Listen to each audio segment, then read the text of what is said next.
Chapter 91, Minor Breakthrough. You are listening at novelfull.audio. Each time Ves fabricated a mech, he imagined bringing a new life into existence. At his best, he even had the illusion that he became a god. His unicorn mech paled in comparison to his older designs. Made in haste, the mech only possessed the bare essentials. As a scout skirmisher, it was very light on firepower. Besides a piddling laser pistol, it mainly had to rely on a spear to threaten other mechs.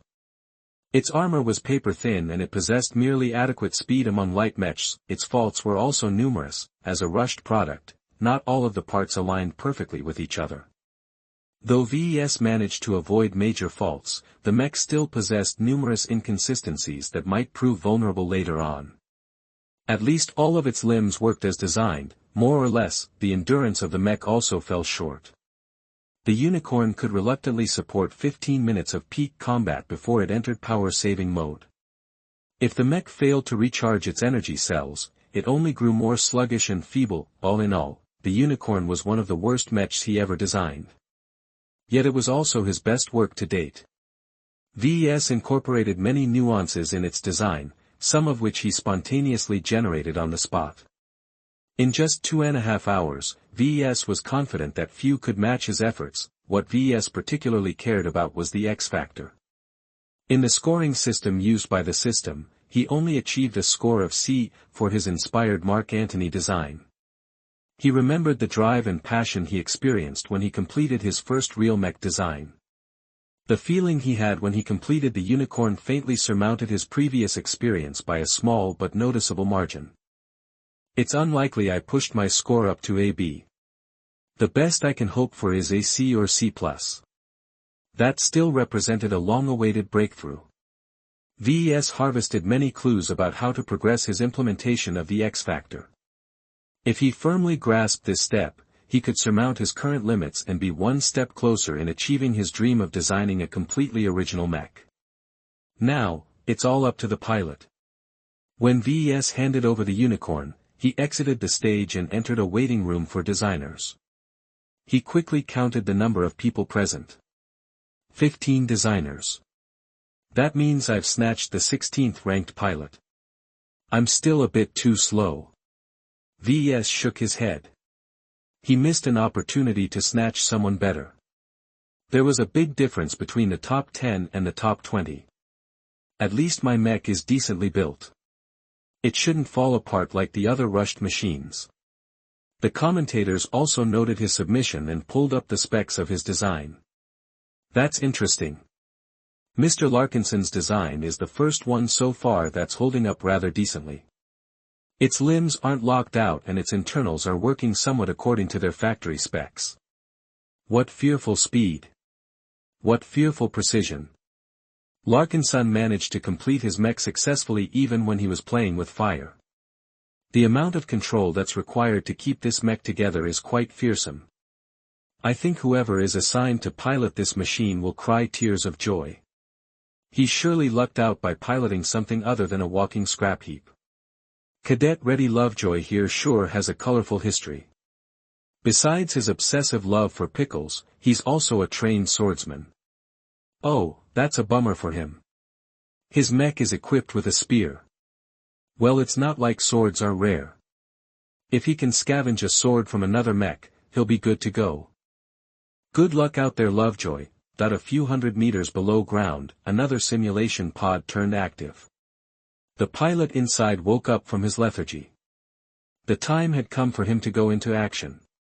He patiently waited for his simulation pod to go through its checks. Once it finished testing the connection, the pilot opened his mind and let his psyche expand in the cavernous emptiness that represented his new mech's mind space. As the 15th ranked pilot from the Abelard Academy, Cadet Lovejoy had piloted numerous training mechs. Many of them were used to being piloted by many people, so they all gave him a worn and familiar feeling. This time was different. He encountered something different this time during his submersion into the unicorn. A faint radiant energy brushed his mental thoughts. Lovejoy instantly raised his vigilance. During his training, he learned to recognize the numerous anomalies pilots might encounter if the neural interface had any issues. Fortunately, aside from that initial brush, he sensed no further strangeness. His mind successfully made a connection with the unicorn, causing the mech to blaze to life. Its systems came online, and aside from a few bumps, his mech was ready to go. "Let's hunt." Lovejoy smirked as he guided his mech forward. He tested each of the unicorn's limbs and made a few contortions. "Ha! This mech is good enough for me to display 80% of my strength." It was worth lowering my rank. Mech designers weren't the only group of people who benefited from the open competition. The cadets from the Abelard Academy all sought to win a chance to demonstrate their skills and build a name for themselves. Plenty of pilots who performed magnificently in the past received life-changing offers from major powers. Lovejoy was no exception. Still, he wasn't the only one who intentionally depressed his ranking. Though the benefits of holding the top position was great, no one wanted to end up in a rickety bucket of a mech that collapsed at the first blow. The shrewder and more strategic pilots held back some of their strength in order to maintain a decent but not too exceptional rank. "This time I won the grand prize. There's nothing I can't do with this mech." As Lovejoy acclimated to his mech, he engaged his sensors and searched the forest with confidence. Even if he encountered a rival mech, he bet his mech outmatched the majority submitted during this time. For some reason, he felt as if his mech echoed his confidence. The subtle loop that formed between the two caused him to feel as if he could take on the entire galaxy. He held his spear with pride. "A coin." With sparkling eyes, Lovejoy enthusiastically dove forward. Just as his mech neared the coin, a ballistic shell shot him from the flank. "Ha! As if I'd fall for an ambush. Your marks are all over the place." Lovejoy taunted over the speakers as he used his mech's superior agility to dance around the projectile. "Now that you've exposed your position, get ready to pay." The opposite mech turned out to be a medium cannoneer. As it was piloted by someone with a higher rank than Lovejoy, the mech did not panic or retreat. Instead, it committed to battle and fired off a volley of shells from his ballistic cannon. Each time it fired off a heavy shell, its entire frame rattled loudly. "With the kind of racket your armor is making, I'm surprised it's still on its feet." Lovejoy made a judgment call after he saw the state of his opponent. Instead of trying to rush into his opponent's face, he stopped going forward once he got close and started strafing sideways. Though the cannoneer was still able to keep up, its accuracy was horrible due to the faults integrated in its arms. "You bastard! I know it's you, Lovejoy. Face me like a man." Gladly, the cannoneer already missed its best shot when it failed to take out the unicorn during its initial ambush. Its designer had panicked and rushed the mech to the battlefield under the pressure of hearing others getting a step ahead. There was no suspense once the unicorn got close. Lovejoy easily utilized his mech's agility to jump to the side and cut the cannoneer from the flank. Though the initial thrust dealt only glancing damage, the opening it afforded allowed the unicorn take the initiative and relentlessly push the medium mech into a dead end. After a final spark, the medium mech dropped onto its back. Too bad there's no rewards for a kill. The objective of the match remained gathering coins. As there were too many mechs and too little coins, conflict was inevitable, though not always desirable.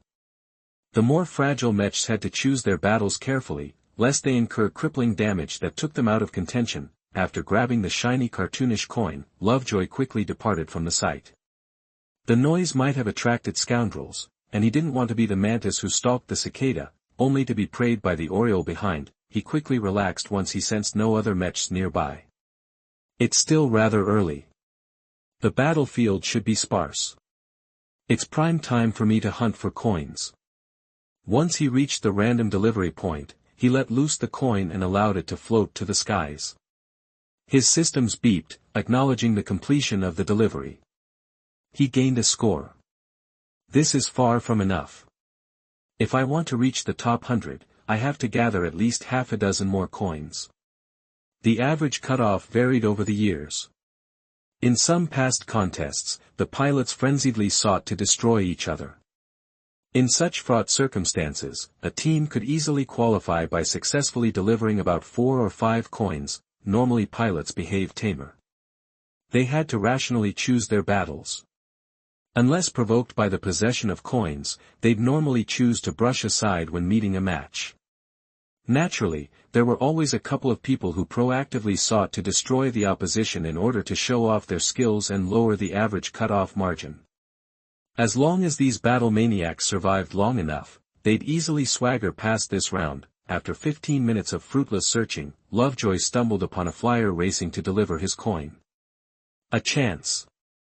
The unicorn set aside its spear and retrieved its laser pistol. It fired a barrage of shots in the direction of the flying mech. As an elite pilot, his marksmanship was decent, though he didn't specialize in ranged weapons. With the aerial machine speed, Lovejoy had little chance to hit the target with a couple of aimed shots. He might as well substitute accuracy for volume, as he crazily overheated his pistol. With the sheer amount of lasers beams in the sky, a couple of them succeeding in hitting the flying mech. Go away. This coin is mine. Fat chance. Your wings are already smoking. I'm eating chicken tonight. That the unicorn pressed through the trees and reached the flying mech's crash site. The mech only suffered a malfunction in its power supply, so it hadn't straight up turned into a pancake. Its pilot ruthlessly cut off its malfunctioning wings with a sword. Whoever designed this piece of dung should stay away from flight systems. The pilot muttered before turning his burning gaze at the unicorn. Hand over your sword and coin, and you can keep your miserable life. You can pry them from my dead hands. That without another word, the two mechs closed the distance. Lovejoy fended off the initial thrust with decent spearwork.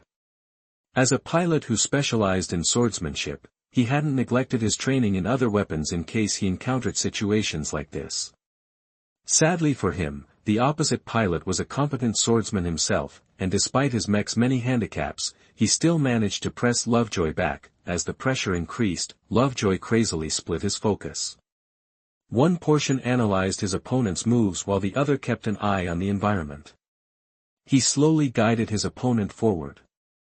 After making a few more steps backward, the unicorn hastily jumped aside as a volley of high-powered laser beams strafed his former position.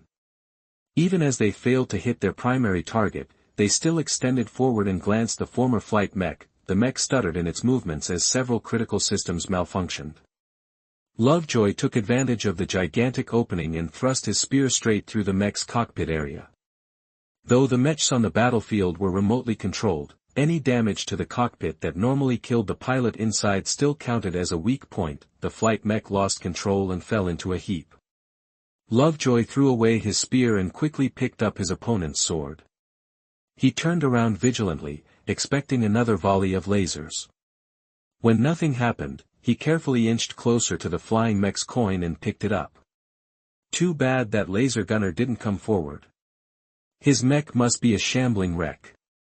Those who piloted substandard mechs often chose to stay in the shadows. They loved to be the bystanders in a duel between two mechs. They lost their opening when one side vanquished the other in a dominant fashion. Chapter 92, Double Trouble. You are listening at novelfull.audio.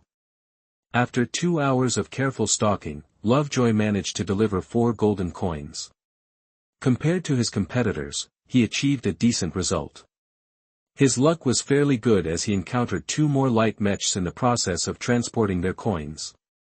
As these machines had all been prematurely rushed to the battlefield, Lovejoy easily crushed them through his superior mech's capabilities. However, now was the time when the match transitioned in the mid-game. Shoddy mechs stopped pouring in by now.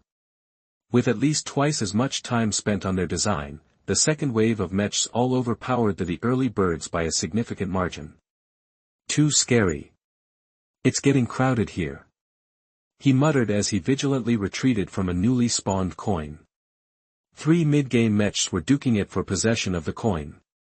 A worn-out light mech like his unicorn had no contending against even one of them. He knew his limits. I still don't have enough coins.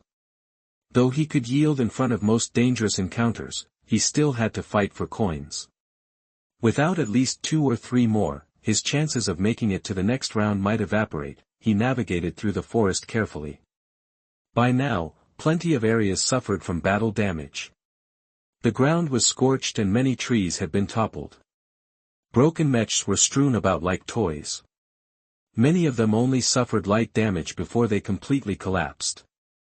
Luckily my Mech designer isn't a total idiot. I can still hold up for a few hours. The only issue he encountered was that his mech required frequent recharging. The few supply depots spread around the battlefield were all highly visible areas. He always had to watch his back in case he encountered an ambush. His sensors beeped, alerting him to a nearby coin. He guided the unicorn forward and carefully stalked past the foliage. He spotted an unclaimed coin resting against a cliff. Am I truly alone here?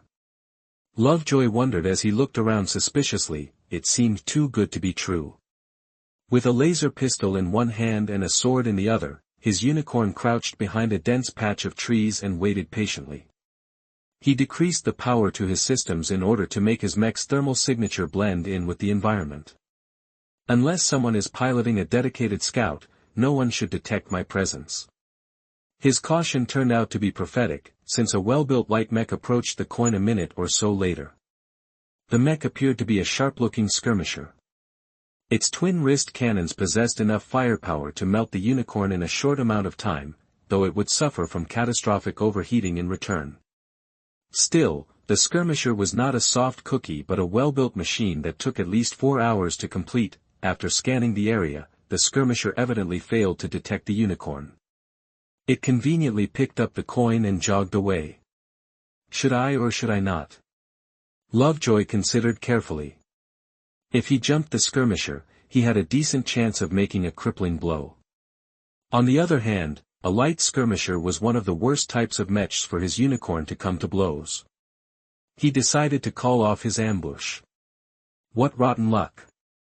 I found a coin only to let someone else take it away. Lovejoy felt as if he did his mech a disservice. He should be fighting it out against his competitors in a frank and upright manner. All this sneaking around only to take a step back when he encountered a formidable opponent only rankled him further. When had he ever acted so cowardly? His sensors picked up a commotion down a riverbank. His mech turned around swiftly and approached the noise. From the amount of noise he heard, he realized the fight turned especially intense. Only a battle over coins could lead to such a frigid battle. 2 coins. Lovejoy exclaimed as he approached the edge of a tangled battle between 5 different mechs. He guessed that 2 pairs of runners and pursuers had bumped into each other, with another mech joining in afterwards. What made him hold his breath was that all of the mechs were of the medium weight class. They excelled at head-on fights but their speed was nothing remarkable. As the mechs all had to devote their full attention to the fight, the original holders of the coins all dropped them to the side. The cadet formed a bold plan to snatch the coins before making off. If he squeezed past the battling mechs correctly, they'd never catch his tail. 10 seconds. If I can avoid getting hit in that time frame, I can get away scotch-free. He was confident he could avoid getting hit by melee weapons, but had less faith in his ability to dodge projectiles. As the mechs in the battle started to accumulate damage, Lovejoy's window of opportunity quickly closed. He had to make a choice. Let's go. The unicorn burst out from the trees and steadily approached the nearest coin. Of the 5 battling mechs, one of them noticed the newcomer but could not respond.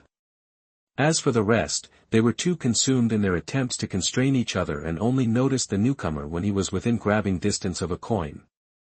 Oh no you don't.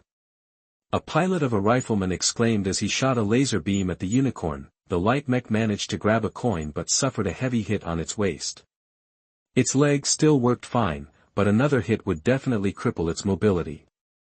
Lovejoy gritted his teeth and danced around the battling mechs in order to approach the second coin. Get the thief.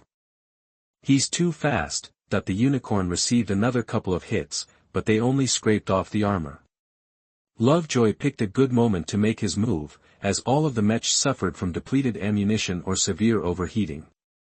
After bending down to pick up the second coin, the unicorn raced off like a cat who caught the canary. Even the commentators who were watching from above noticed the daring raid, though the pilots could not hear their words. Cadet Lovejoy is in for it now. He dared to snatch 2 whole coins from a crowd of serious-looking mechs. Can he get away from their clutches? Ouch! One of his mech's legs got hit. But wait a moment.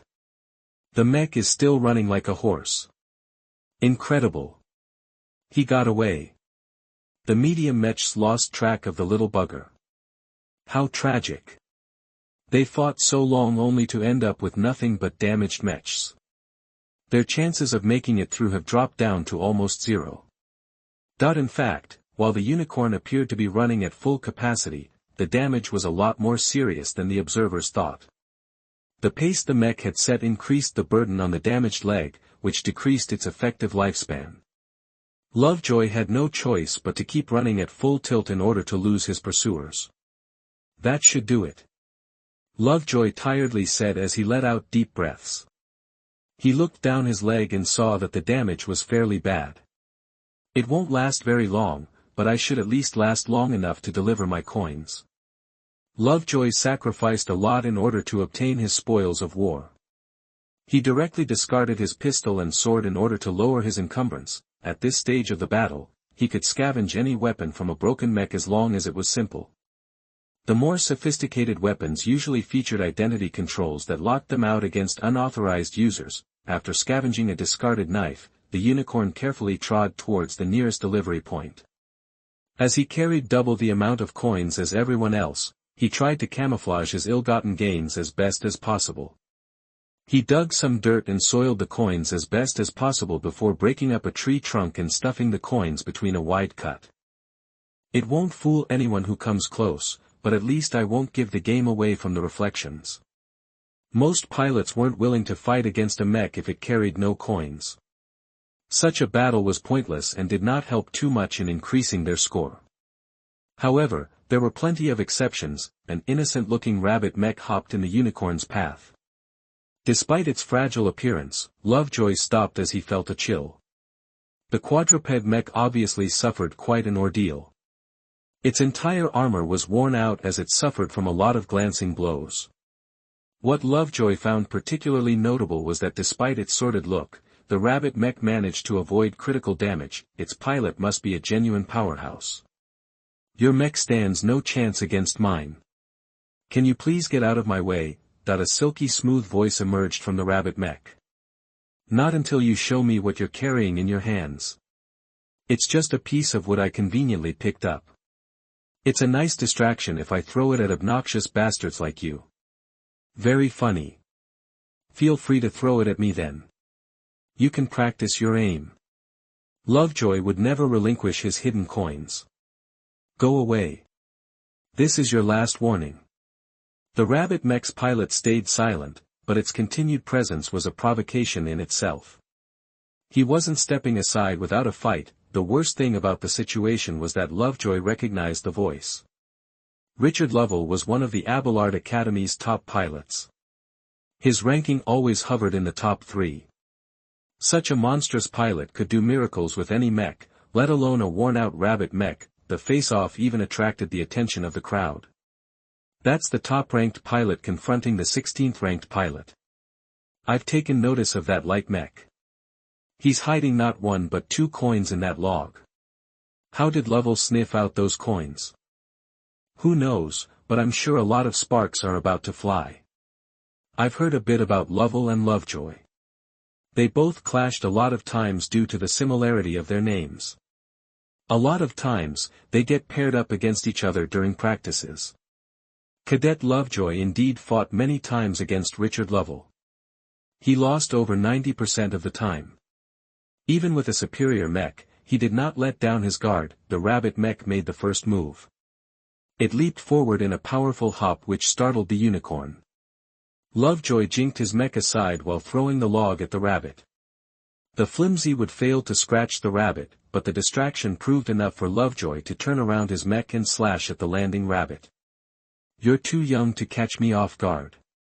The calm voice of Cadet Lovell said as the rabbit mech kicked out its leg against the grip. After fending off the knife, the rabbit hopped close and amazingly avoided a kick as it snapped its jaws against the damaged portion of the unicorn's leg. The rabbit mech was too weak to snap off the entire leg, but it successfully exacerbated the wound. You bastard! I won't let you take my chances away.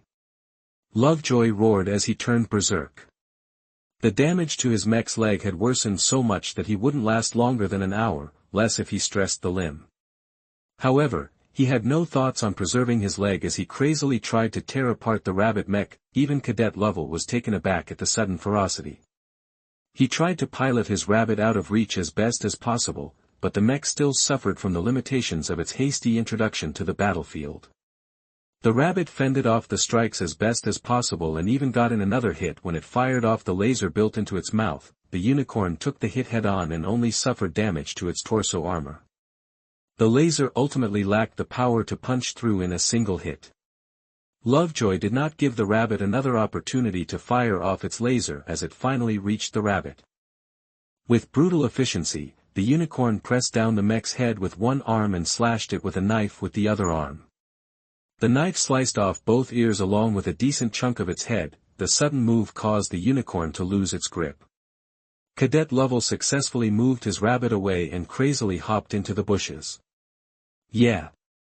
Just get lost," Lovejoy shouted even as he declined to pursue the wounded beast mech. His expression worsened when he read the detailed damage report of the unicorn's tattered leg. Its core integrity was close to snapping. It could not bear so much weight anymore. In order to maintain its shape, the unicorn was forced to walk. "I've got 2 coins. So long as I succeed in delivering them, I still stand a decent chance of reaching the top 100. The rabbit mech had inflicted major damage to his chances of survival. In some years, 6 deliveries was enough to make it through. However, that was no guarantee for this year's competition.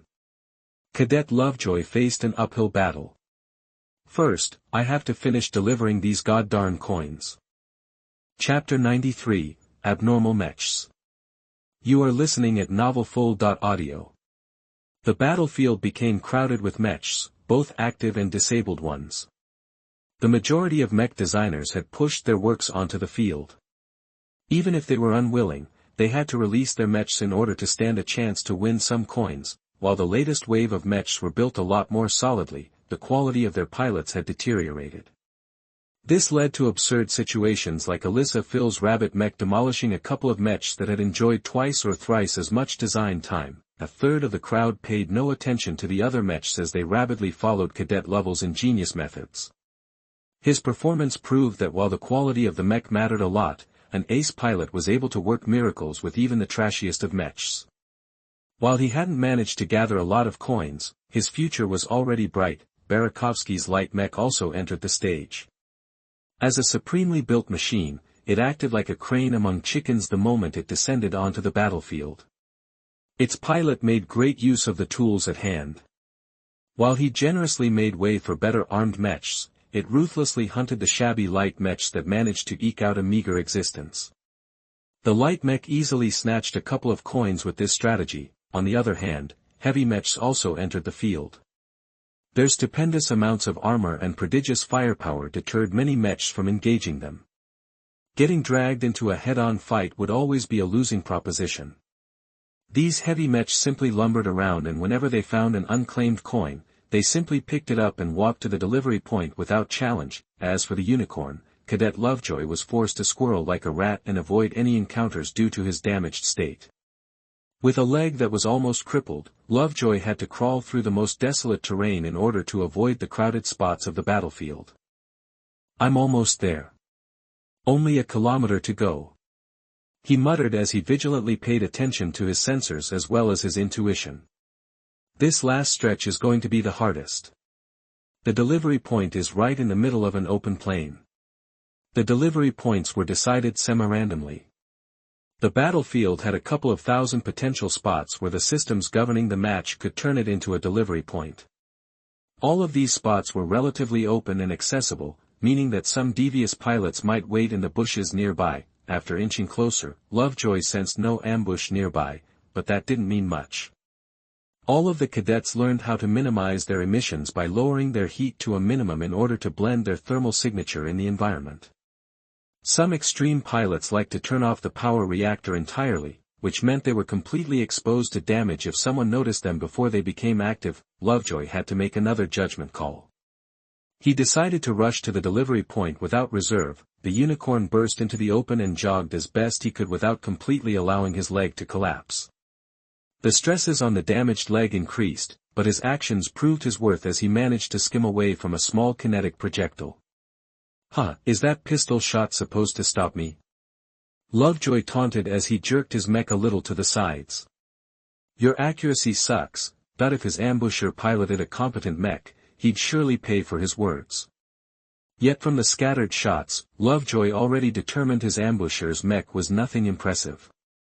With grace akin to a drunken dancer, the unicorn reached the delivery point and let go one of its coins, keeping the other stuffed in its log.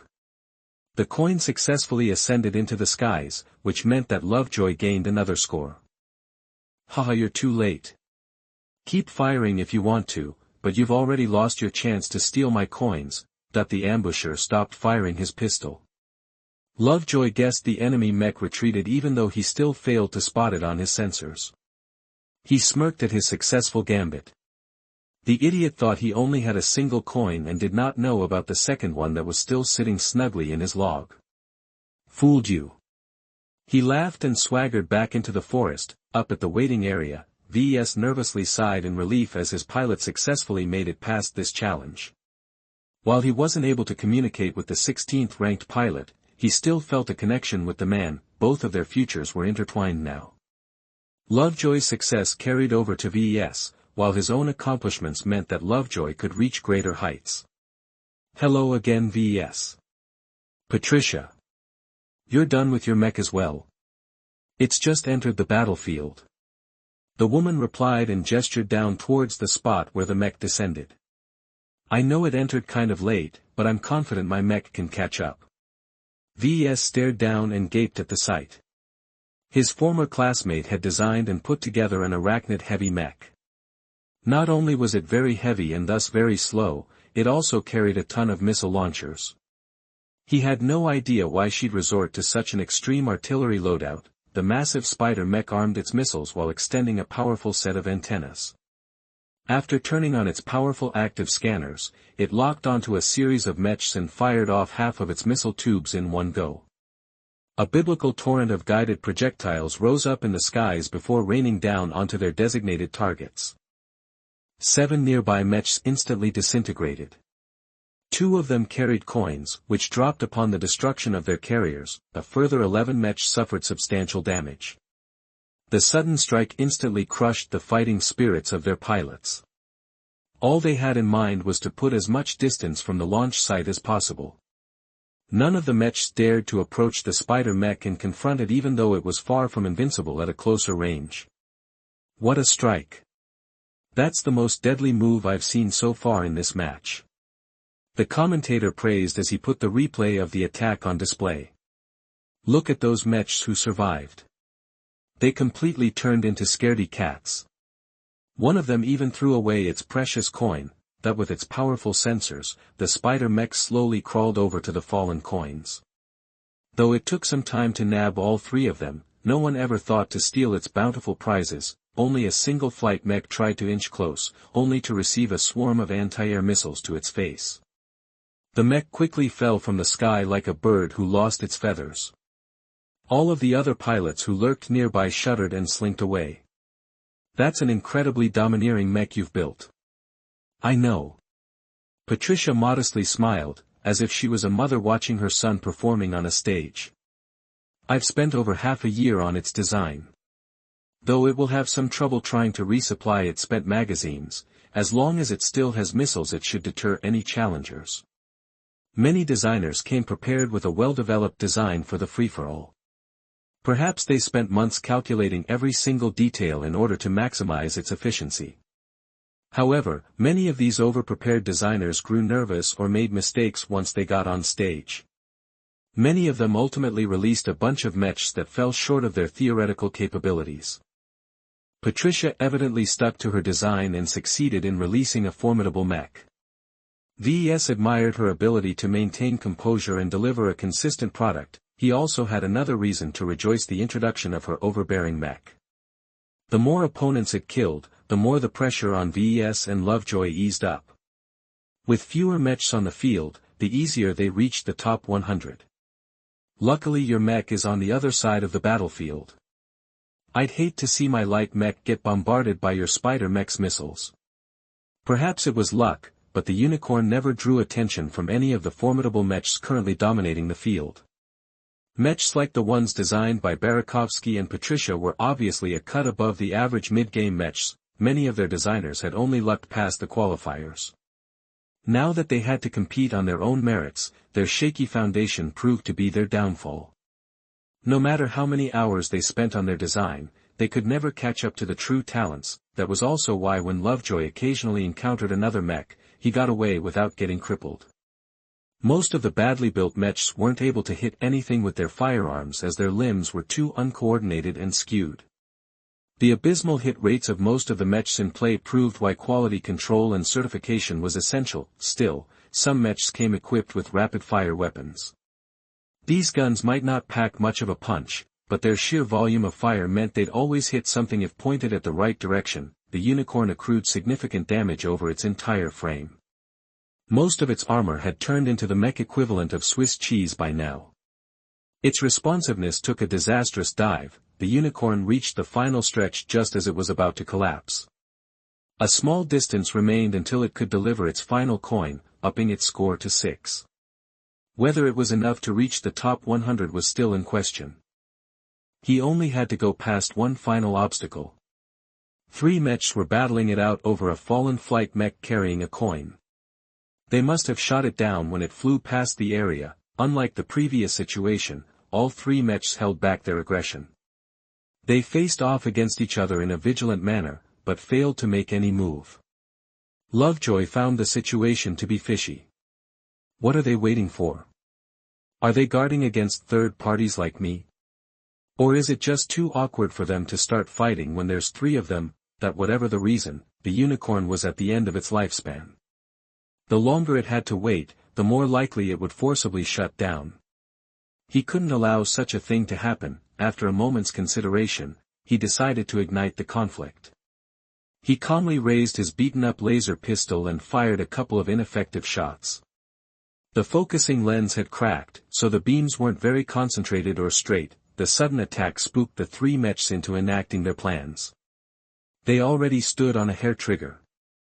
The stray laser beams caused them to attack each other before their brains caught up to the fact that a bystander shot at them first. Like a mouse scurrying between a couple of angry cats, the unicorn hobbled closer even as they became aware of its presence. The log managed to hide the fact that it hit a coin, but after a second or two the combatants recognized the old trick. He's delivering a coin. Not just as 2 of the mechs turned their weapons at the unicorn, the 3rd mech went for the fallen coin. This drew back the attention of the 2 who were about to attack the unicorn, which ultimately split everyone's focus. The serendipitous circumstance bought the unicorn enough time to get close to the delivery point. Just as a solid kinetic slug hit its torso, it managed to toss the coin just enough to land on the delivery point. As the mech finally deactivated due to incurring catastrophic damage to its exposed power reactor, the coin started to glow and fly in the air. I did it. Chapter 94, Score. You are listening at novelfull.audio. Cadet Lovejoy's brilliant last moves were noted by few. Compared to the dazzling mechs destroying their rivals left and right, a worn-out mech like the unicorn attracted little attention. It had quietly served its purpose for the few hours it remained in existence. Ves almost dropped to his knees when he saw his pilot's ploy come into fruition. You're lucky that worked. Patricia noted calmly, as if the move was nothing more than child's play. The quality of your pilot and your mech gave the plan a very low chance to succeed. It only worked due to the enemy pilots screwing up. He knew she had a point. While his pilot clearly knew his business, he wasn't as exceptional as the ones from the top 10. The first-ranked Lovell still hopped around the battlefield with a half-wrecked rabbit mech, ambushing unsuspecting mechs right where it hurted. He managed to gather an incredible amount of 8 coins through sheer skill. While I missed out on the best, I'm quite satisfied with my current pilot. Ves smiled. He already noted down the characteristics of Cadet Lovejoy and even had access to a brief profile. Next time he'd add a sword instead of a spear to his mech. What about your own pilot? He's ranked somewhere in the mid-300s. The difference between a pilot from the top 20 and the top 300 was a very large moat. A lower-ranked pilot performed much worse in many different aspects. In the current round, what mattered most was judgment and battle intuition. Those who picked and chose their battles wisely fared better than those who blindly blundered into unnecessary fights. Surprisingly, Patricia stayed unconcerned. Do you believe a mech's performance is determined by the skill of the pilot? Of course it is. A pilot is the brain of a mech. If that is what you believe, then that is how your mech is built.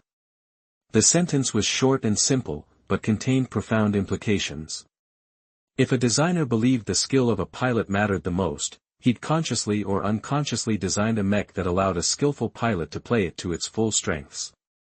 While this might work great if you expected your mech to be piloted by an excellent pilot, in the hands of a more average one the mech would never perform to its full potential. I see what you mean. You expected your mech to be piloted by an average pilot, so you designed your mech in a way that is simpler to operate and can be mastered easily. No wonder Patricia dared to design a heavy artillery mech for the battlefield. Any dummy pilot with a brain could operate a slow, heavy mech with simple fire-and-forget missiles. It posed no requirements to finesse and reflexes. A pilot only required decent judgment and a familiarity with missiles in order to operate the spider mech competently. As cadets from a renowned academy, all of the pilots mastered the basics, including those who ranked in the top 300, however, there should be a limit to how far a dummy-proof mech could go. Ves asked a pertinent question. Will you be able to reach the finals with such a philosophy? Have the masters always apprenticed a designer who reached the finals? Not always. In the history of the Limar Open competition, the masters usually picked up a couple of disciples from the finalists. Usually did not mean always. While the masters usually liked to pick winners, they placed more importance in compatibility. As long as a mech designer had a minimum amount of competencies, they could be picked by a master even if they did not make it through the first round. This was also why plenty of designers valued the opportunity to make it past the qualifiers. Though extremely rare, a couple of masters had once selected apprentices from those who stalled at the start of the main event in the past. It gave everyone the tiniest bit of hope, which kept the competition vibrant. The battlefield kept raging even after the unicorn bowed out. After all of the excitement during the mid-game, the final hours arrived with the introduction of a couple of exceptional mechs. The majority of them were either heavy mechs or well-built medium mechs. Even Barakovsky's light mech killer and Patricia's spider artillery mech had to make way for these alpha mechs. The medium mech designed by Carter Gage attracted everyone's attention. As the top seed of the competition, he boldly spent an inordinate amount of time on his mech. It was built like a hybrid knight. Its excellent sword and shield made it a menace at close range, while its accurate shoulder-mounted ballistic guns ate up anything at range. For all the anticipation, it did not disappoint. Even with a pilot ranked in the top 500, the medium mech moved faster and hit harder than almost any other mech out there.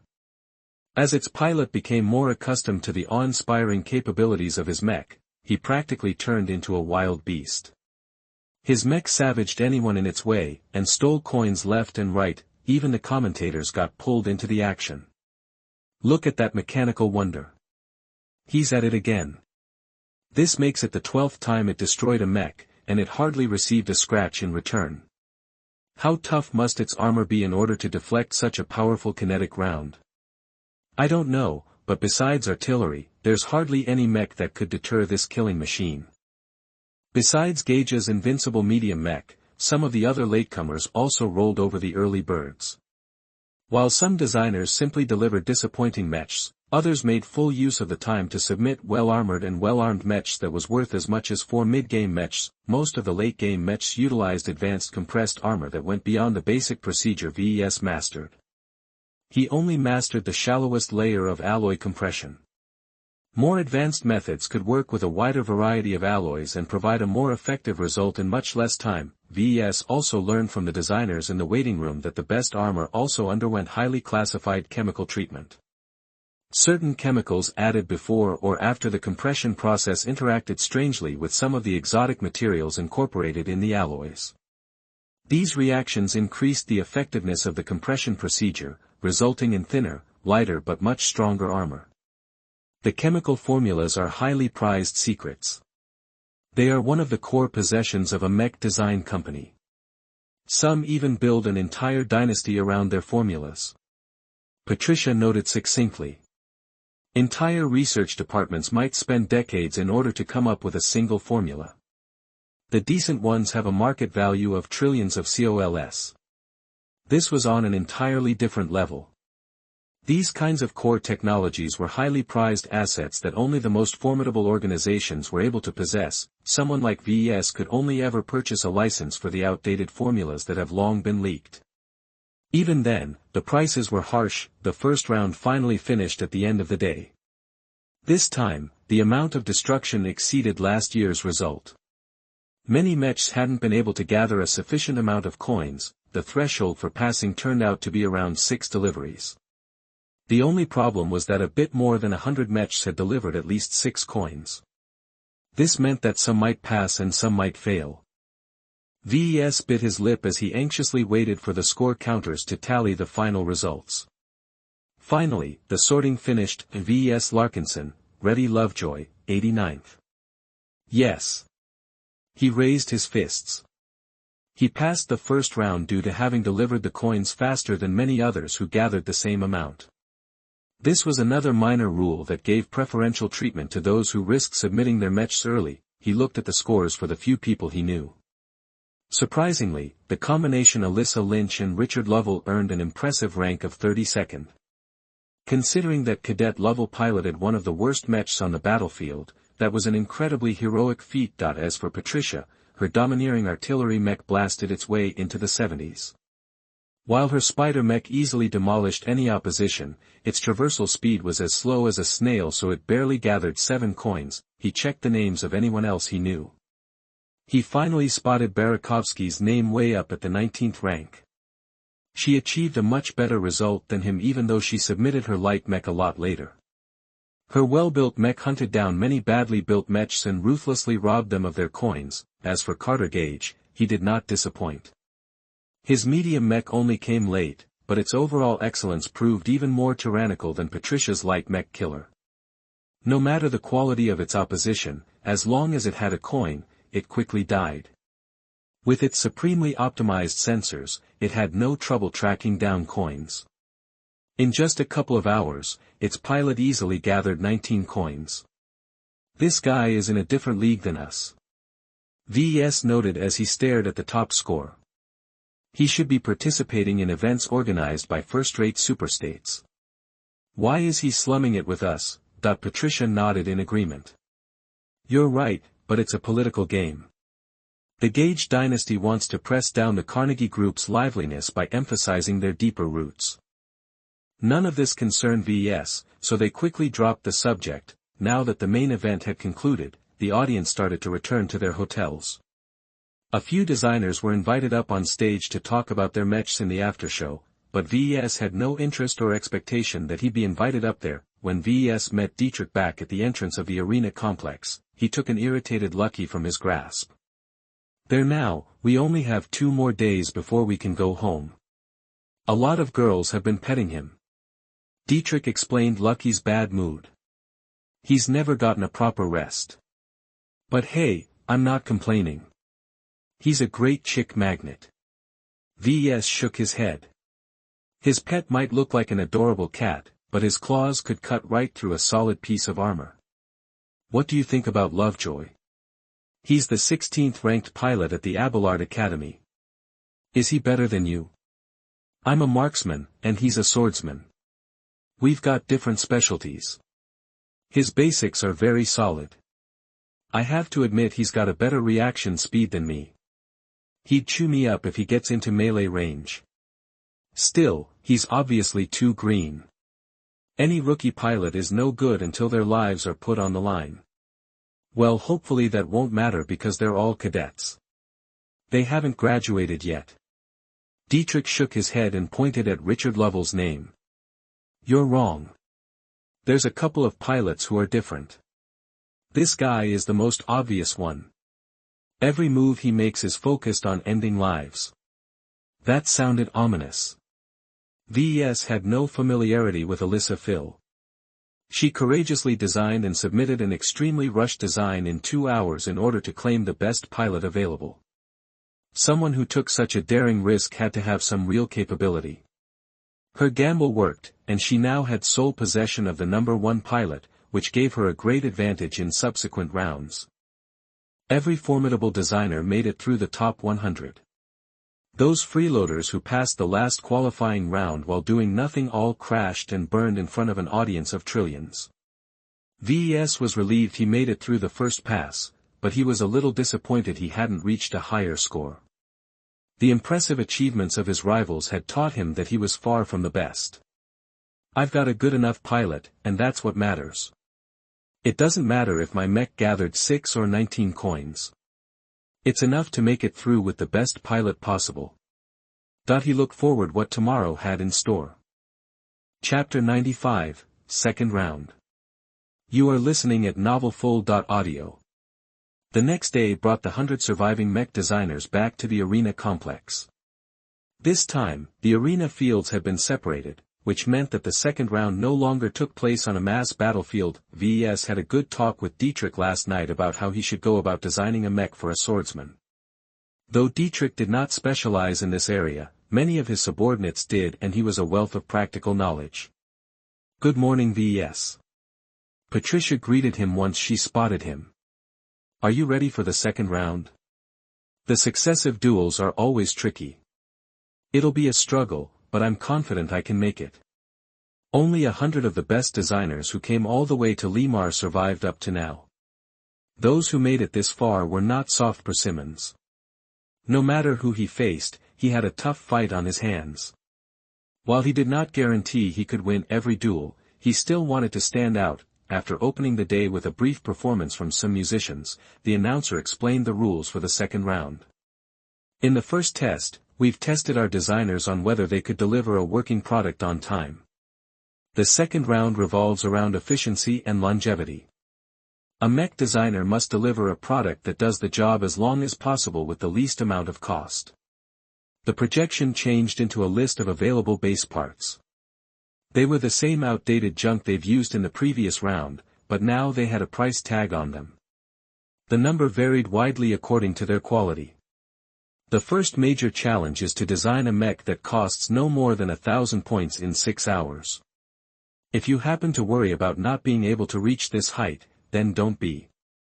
I can assure you that you will wish the limit is higher. Those who reached this stage were all capable of designing a decent mech in that time. A 6-hour design time was rather short, but for Ves who used the Quick Forge system to design a mech under 3 hours, it was an eternity. The finished mechs will then have to duel 4 random opponents in a standard duel environment, with a 2-hour interval between each fight. The mech designer is only allowed to use the Quick Forge system to make as much repairs as possible. If you can't finish your repairs in that time, then tough luck, because many repairmen have faced the same situations during wartime. These 4 consecutive duels tested a designer in multiple ways. First, they had to design a mech in a way that made it easy to repair if it incurred any damage. Second, they had to deal with a wide variety of possible damage and allocate their limited time to repairing the most essential parts. This could get pretty brutal by the time the 4th duel was about to be held. Also, many times a mech sustained so much damage it could not fight on, which straight up brought the mech designer and pilot out of contention. In this case, the pilot had to make their own judgment on how to fight. Taking risks meant fights could finish quickly, but it also left them open to heavy damage that wasn't easy to repair. They also had the option to forfeit a duel at any time in order to avoid accumulating damage when facing a losing proposition. Yet giving up too often dragged down the ranking. Only the top 25 qualified for the third round. When Ves approached his now familiar Quick Forge system, he went over the design templates he had in mind. The last time he designed the unicorn, he did so with the expectation that it would be compatible to any pilot. This time was different. He knew the pilot. He read his profile. He watched him fight. Cadet Lovejoy fancied himself as a swordsman, so Ves should design a mech that revolves primarily around the use of a single sword. Swordsman mechs differed substantially from the standard knight type. Whereas knights benefited from a substantial amount of armor along with a trusty shield, a swordsman had less mass in order to speed up its reaction. In a tactical sense, knights acted as door stoppers.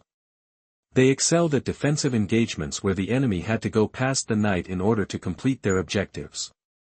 Swordsmen fared worse in head-on clashes, but they performed well when used as a flanker or as a follow-up. A swordsman mech was built around its sword. Ves read up on the basics. A swordsman mech relied on a combination of mechanical power along with momentum in order to deliver fast or heavy strikes. The mech needed to be heavy enough to add a lot of mass to a committed strike, but it also had to be flexible enough to maneuver like a duelist trying to get the upper hand. There's too many things to take note of when trying to design a swordsman mech. Ves concluded as he started to get a headache on how many balls he had to juggle. I can't design a mech as heavy as a Caesar Augustus, and neither can I make it as light as an octagon. He had to leave familiar territory and design a new mech from a different mold. It had to be another rush design, though the generous margin of 6 hours should leave him with a decent mech this time. First, he constructed a mental image again.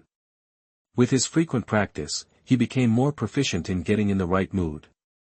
He hardly needed more than a minute to reach a state of sharpened mental focus. The profile Ves received painted Lovejoy as a talkative but diligent cadet.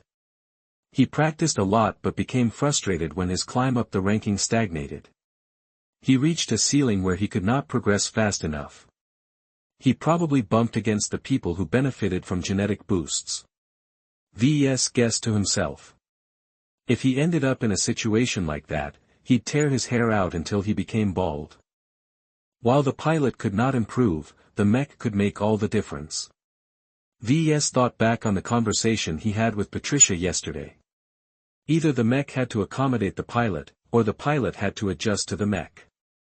Well, I'm not designing a mass production model. I have specific information about the pilot so I don't have to dumb down my mech. He envisioned a fairly advanced and mechanically complex mech. A whirling dancer with a sword. One that was swift and agile, but also one that benefited from strategically placed armor. Not enough to weigh it down too much, but enough to add some heft to each sword strike. The model should be nimble enough to facilitate heavy strikes where the entire weight of the mech was added to the attack. With a solid image of the sword dancer, Ves went to work. He first picked out the basic components. In order to keep costs below 1,000 points, he started picking the most essential parts first. A swordsman mech is built around its sword, so the first thing to choose is the weapon. Ves had to admit he did not know much beyond the basics when it came to mech swords. As the default melee weapon for mechs, a mech sword was a heavy, sharp instrument of destruction. It had to be sharp enough to slice through armored portions and sturdy enough to support the weight of two mechs clashing against each other. It's got to be big and heavy, but how far should I go? The profile did not mention Lovejoy's preferred sword type. He could be specializing in a thin one-handed rapier or a heavy two-handed claymore. In the end, Ves made a judgment call and picked out a one-handed longsword model that cost 100 points. With the sword model in place, he designed the rest of the frame around the use of a one-handed sword. He spent 200 points on a powerful pair of engines and power reactors, 50 points on high-performance energy cells, 100 points on legs optimized for burst performance and a whopping 250 points for heavy but powerful arms. He spent much of his remaining points on the parts he prioritized less. With 200 points spent on many entry-level parts like the sensors, cockpit and a backup laser pistol, he completely wiped out his savings. As for his final 100 points, he picked out a middle-of-the-road armor system that only distinguished itself on the ease of which it could be compressed. With all of the parts selected, Ves quickly drew up a basic design.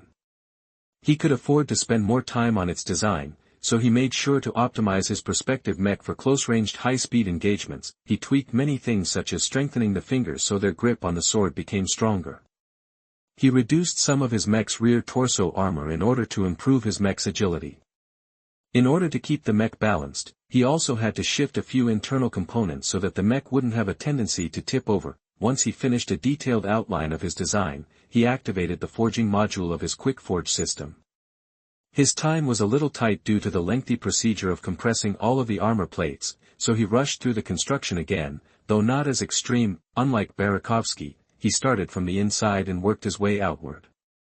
This way, the mech's integrity could be ensured while he could cut back on the alloy compression if he ran out of time. Fortunately, it never came to that point.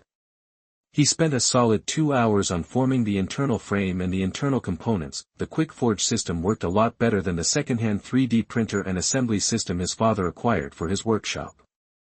The assembly system even came with automated functions that automatically laid out the cabling and other internal infrastructure in the most optimal and non-intrusive way.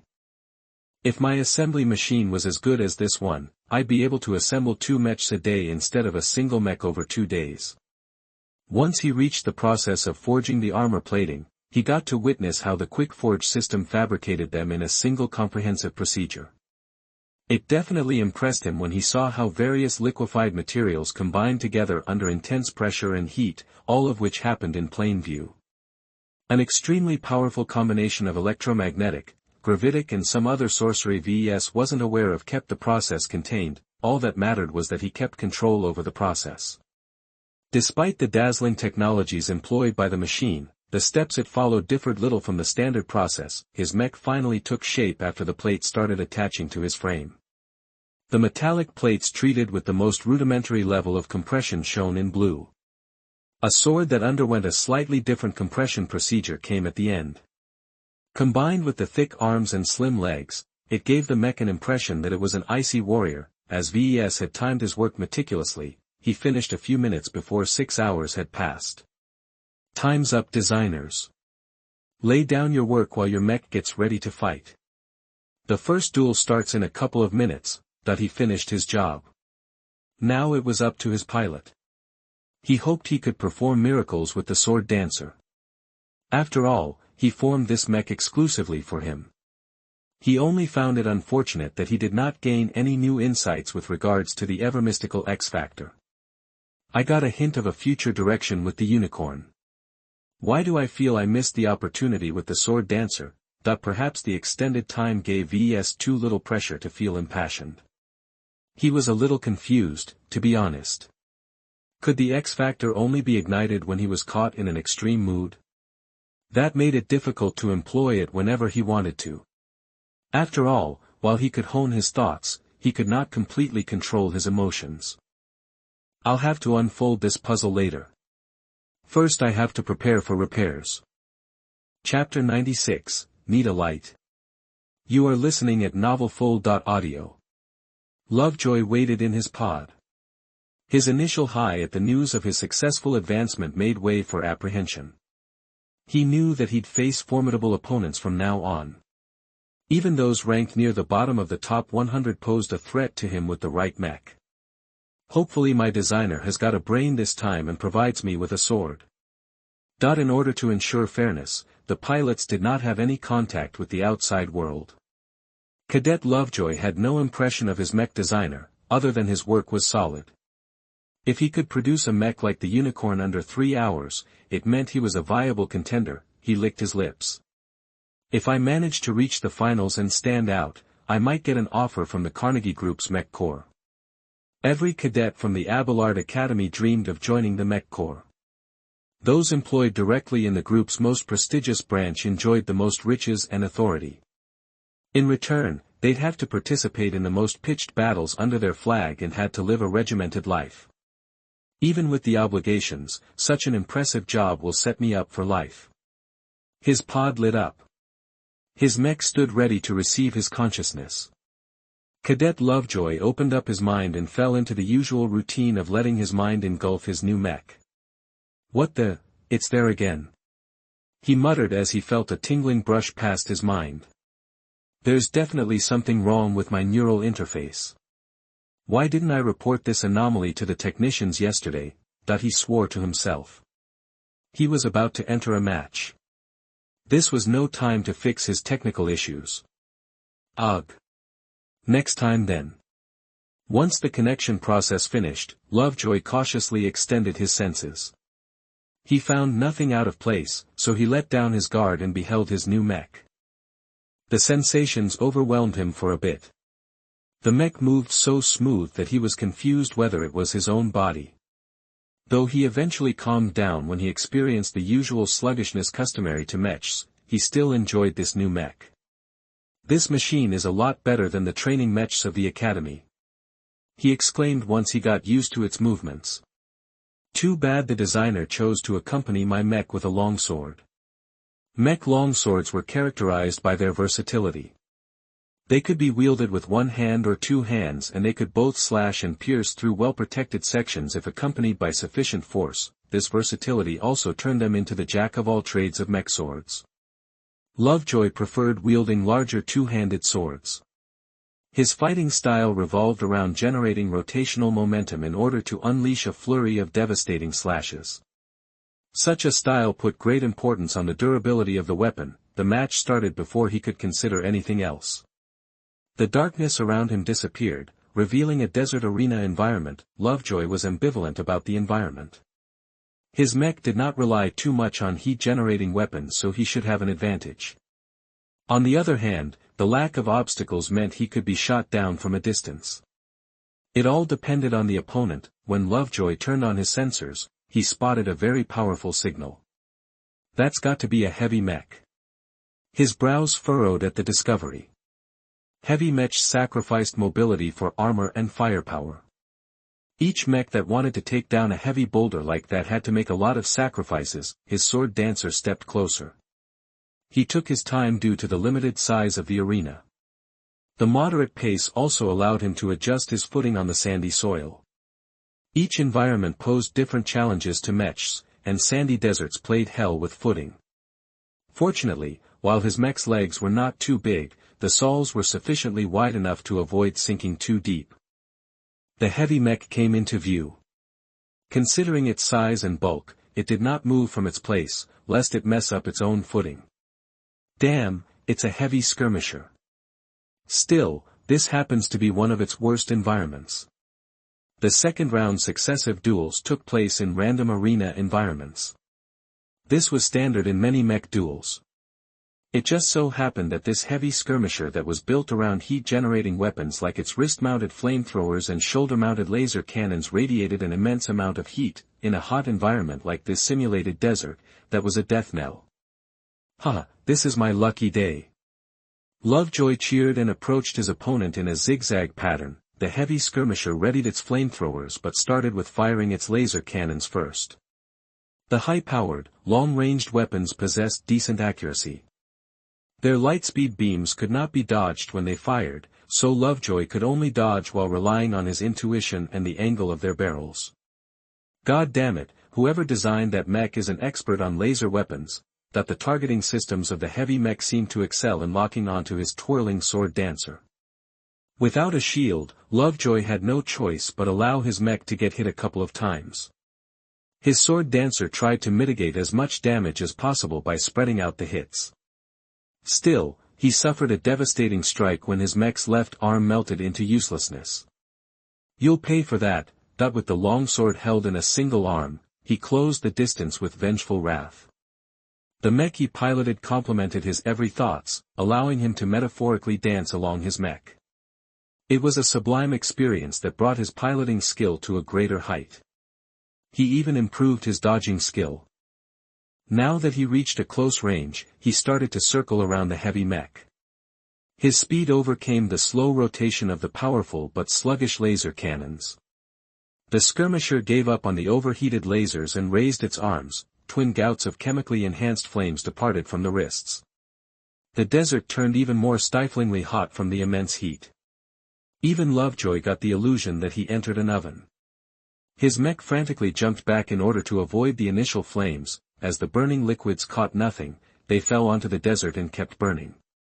Lovejoy's eyes sparked as he tried to circle around the fallen flames and approach the skirmisher from behind. The heavy mech was not complacent, and fired another gout of flames, only for the swordsman mech to jump back unscathed. After repeating this pattern several times, the heavy skirmisher eventually got surrounded by its own flames. The temperature in the center of the conflagration kept rising. Ha ha ha, need a light.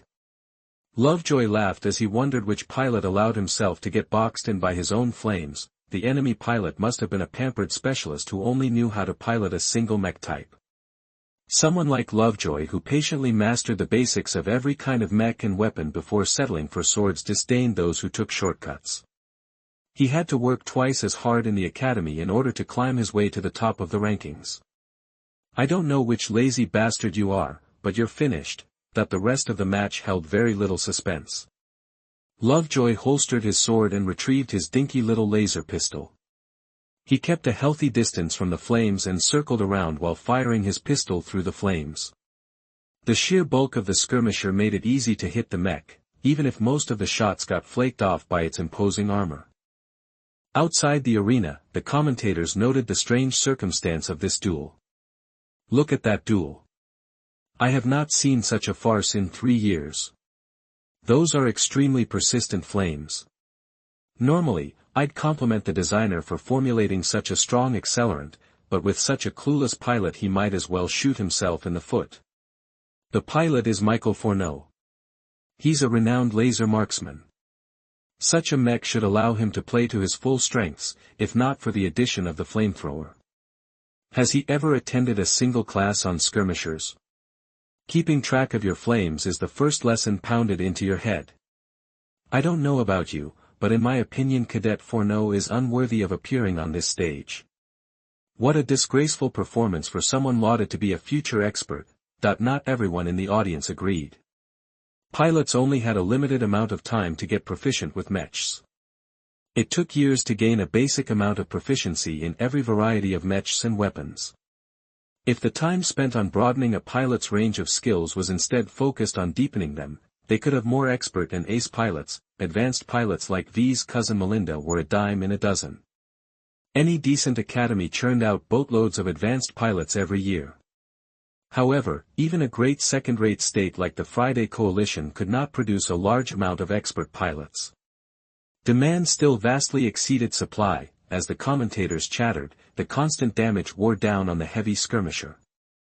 After 5 straight minutes of shooting, the flames started to subside but the heavy mech was dangerously overheated. Its pilot prudently forfeited the match in order to avoid damaging his mech any further when the chance of salvaging a victory was non-existent. That was easy. Cadet Lovejoy thought as his damaged mech left the arena and returned to the embrace of the mech designer. His consciousness disconnected from the machine. His next duel commenced in less than 2 hours, so he had plenty of time to take a break. Ves on the other hand shook his head at the silliness of his opponent. He had no complaints about getting an easy victory, though he lamented the plentiful times his baby got hit by the shoulder-mounted laser cannons. Once his mech moved close enough to see the damage in detail, he hissed. Even compressed armor can't stop a high-powered laser beam. Laser cannons possessed a destructive amount of energy. While the compressed armor did their job of preventing the damage from reaching the internals, much of the armor needed replacement. Lovejoy tried to spread out the damage over the mech's entire frame, and while it was the right call, it also gave Ves a headache. The difference between laser cannons and laser rifles did not merely extend to scale. Weapon designers often built laser rifles for the purpose of dealing long-term sustainable damage.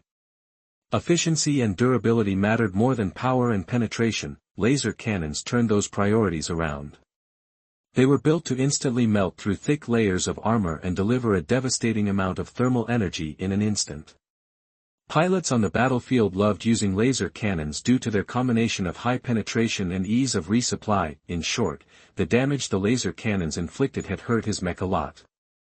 The only thing Ves could do is fabricate as much replacements as possible before the next duel started. He whizzed up a new set of compressed armor plating, focusing on the most essential parts first.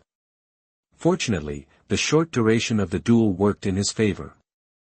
Not all of the plates needed replacement, so he fabricated enough and managed to replace all of the damaged plating just before 2 hours had passed.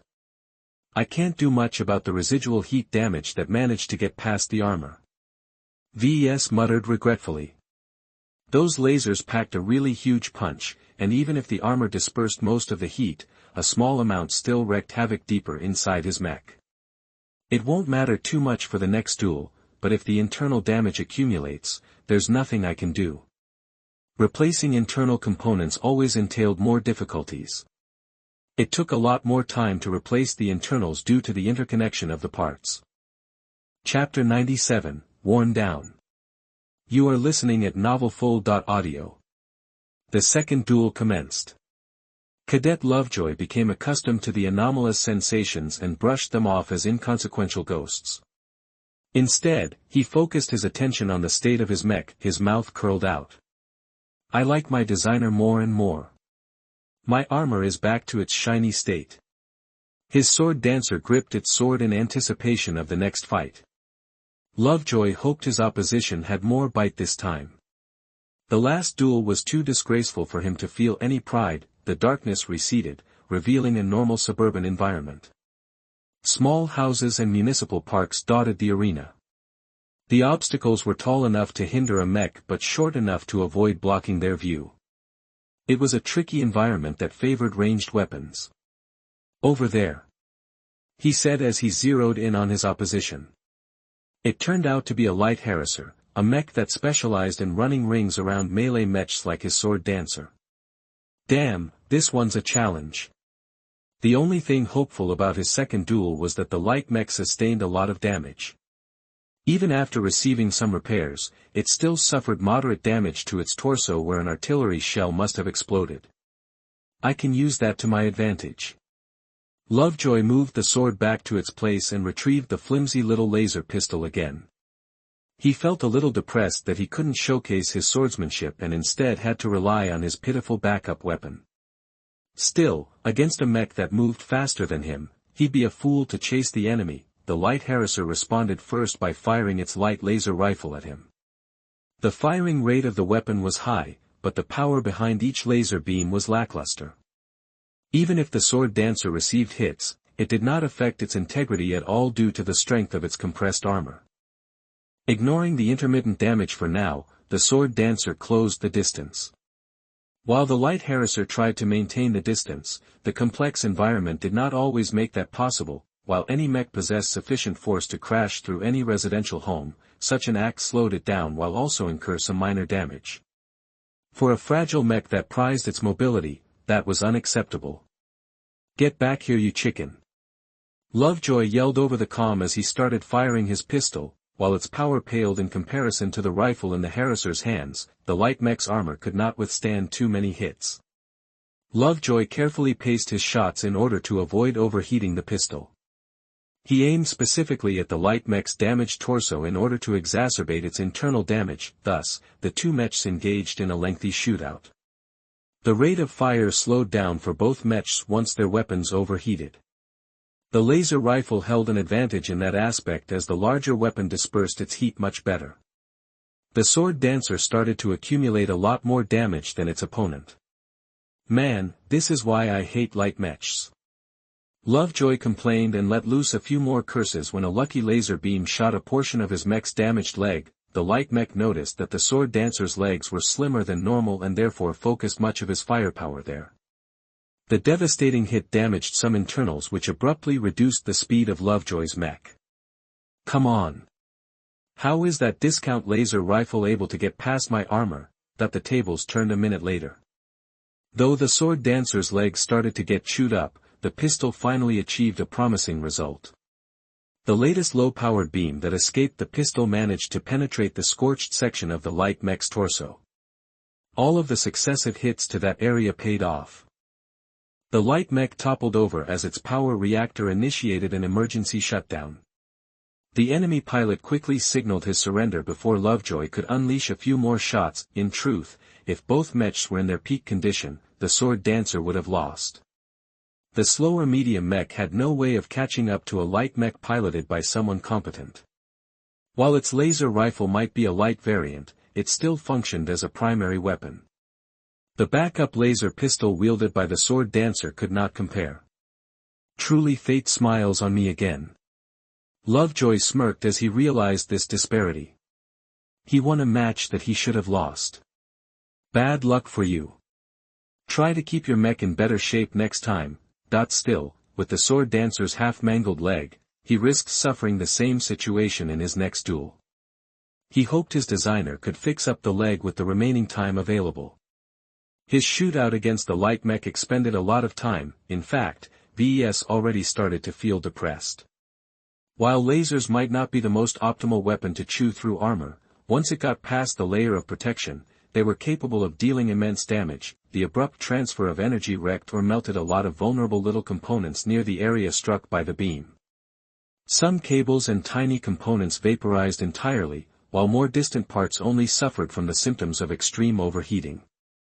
In a practical perspective, these half-molten parts might as well not be functional anymore. For a proper repair job, Ves needed to clean up all of the damage no matter how lightly they got off. I only have 1.5 hours left. That's not enough to repair the entire leg. Technicians hated these kinds of repair jobs. While Ves was lucky that the internal frame didn't sustain any substantial damage, sorting out all of the tiny components and replacing them took a lot of tedium. He also had to set aside the other damage the mech sustained. I bet this quick forge bucket can automate the repairs. Ves boldly guessed. The amount of automation packed in the machine could fill an entire library of books. He refused to believe the machine had to be operated manually to this degree. They likely turned off the easy mode so mech designers like me have to work for our results. With no other alternative, Ves helplessly started to repair the leg. He tried to save as much time as possible by ripping out entire chunks of machinery. He cared little whether the things he removed were functional or not. As far as he was concerned, the proximity to excessive heat had compromised them all. Testing out each component's integrity took too much time. Now I have to fabricate and put back the replacements.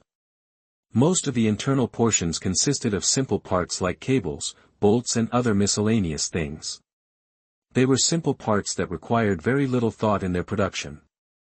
The real challenge started when he had to put the parts back into the hollowed-out leg. Ves had the mistaken impression that he was playing a puzzle in the highest difficulty.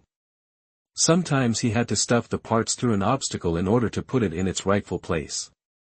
He prioritized speed over caution, which did not help much with the repairs as other parts sometimes got bent out of shape. As the clock started to expire, Ves rushed his repairs and even started to slip up here and there. The damage he inadvertently caused affected the leg only marginally, but at least he was able to put replacement armor back into place. All right. Let the third duels commence. Cadet Lovejoy had not fully recovered from his last match when he was thrown back into the sword dancer. The extended duel frustrated him. When his consciousness fully grasped his mech, he quickly inspected the damage. He clicked his teeth. The leg looks better, but not at its best. My armor coverage is still the same. The spread-out laser shots also scorched the sword dancer's other sections aside from the legs. Though they did not penetrate the compressed armor, they still weakened it substantially. The third duel started when the frozen lake environment got revealed. The thick layers of ice ensured that most mechs could maintain their footing, but any major impacts to the surface might lead to drastic consequences. No spots of lands could be found anywhere. The frozen environment heavily favored mechs that generated a high amount of heat.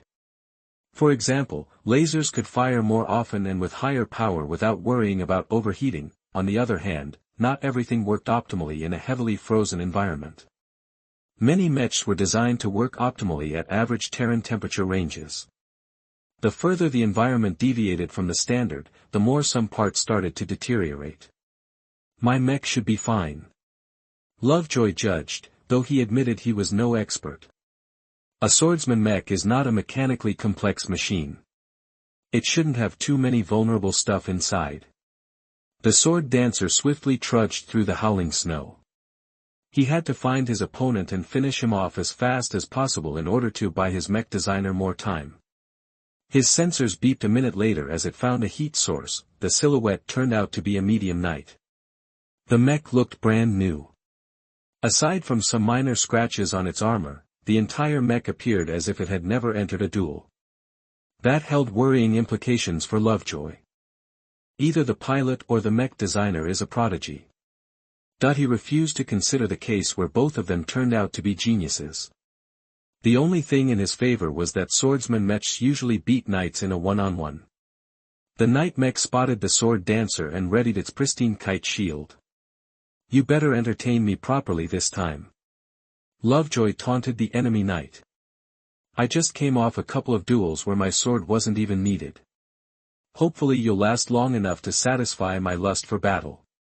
While the environment could be better, Lovejoy rejoiced he could finally have an old-fashioned melee duel.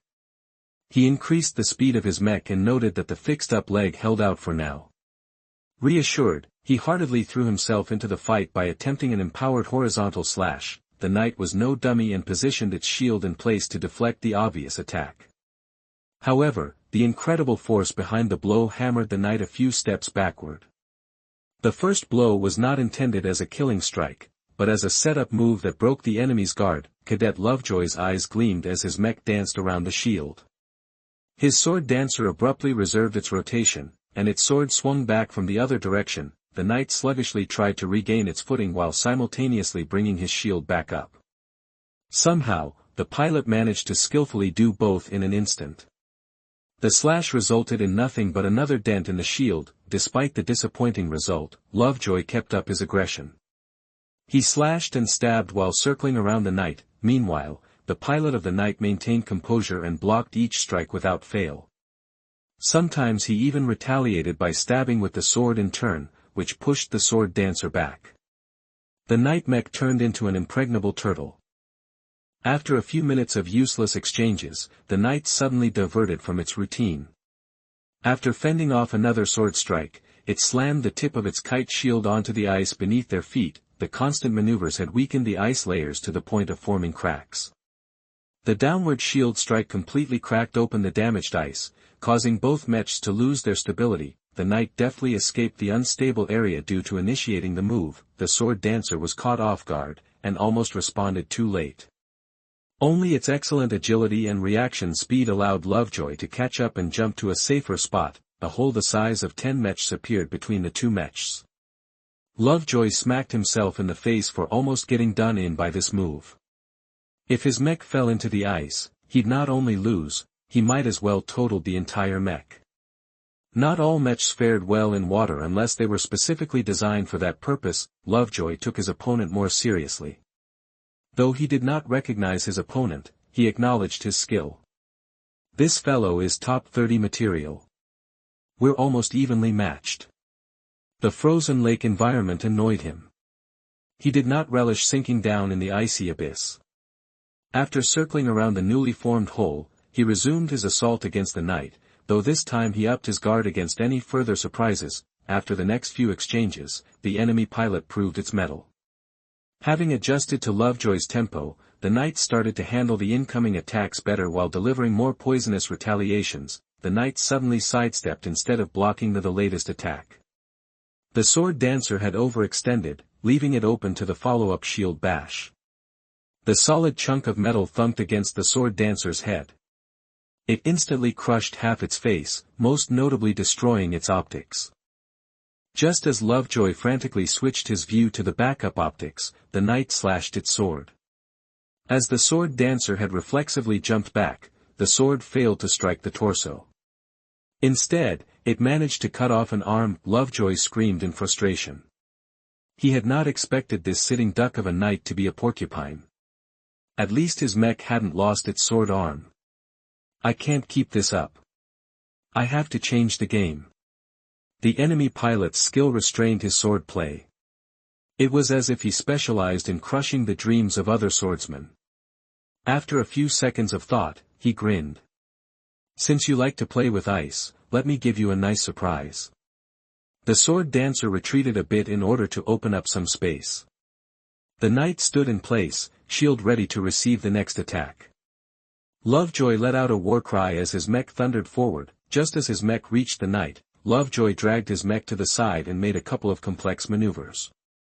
His mech half-slid over the ice while directed his sword against the ice. The sword hammered the ice several times, creating cracks near the knight. The sword dancer took advantage of its superior mobility to circle around the knight while repeatedly impacting the ice underneath. While a sword was not the best tool to damage the ice, the sword dancer's arms was capable of transferring a lot of force which aided the mech in its task. after completing a couple of rotations, the ice started to deteriorate on its own. The pilot of the Knight panicked and quickly stomped out of the danger zone. Not today. Lovejoy yelled as his mech circled around again and confronted the Knight head-on with a shoulder bash. While the impact failed to damage the enemy mech, it succeeded in interrupting its escape. The transfer of force also sped along the collapse. A second later, the Knight disappeared. It fell down into the lake and sank down in the depths.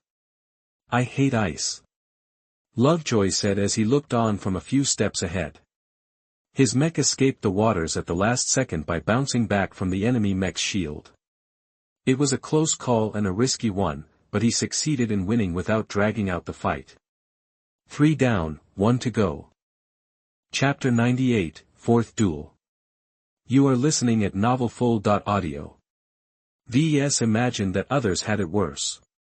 He certainly didn't envy the designer of the Knight his mech faced in the previous duel. Repairing a submerged mech took a lot of time, perhaps days to get it right. Well, at least my mech has more working parts than broken ones. A busted head and an amputated arm is nothing to speak of after the third duel. The competitions in the past had shown that results diverged wildly in the second round. The consecutive duels tested the skill of both the designer and the pilot. If either of them were not up to standard, the damage accumulated pretty fast, to the point of making the mech a derelict. Only a gifted designer like Carter Gage or a talented pilot like Richard Lovell could turn around this convention. The duel above the frozen lake lasted a long time. The extreme thermal conditions that simulated a frozen planet environment played havoc with the internals, especially since the armor lost its weather-sealing capabilities in the previous duels. The rapid transition from hot to cold strained the more sensitive components.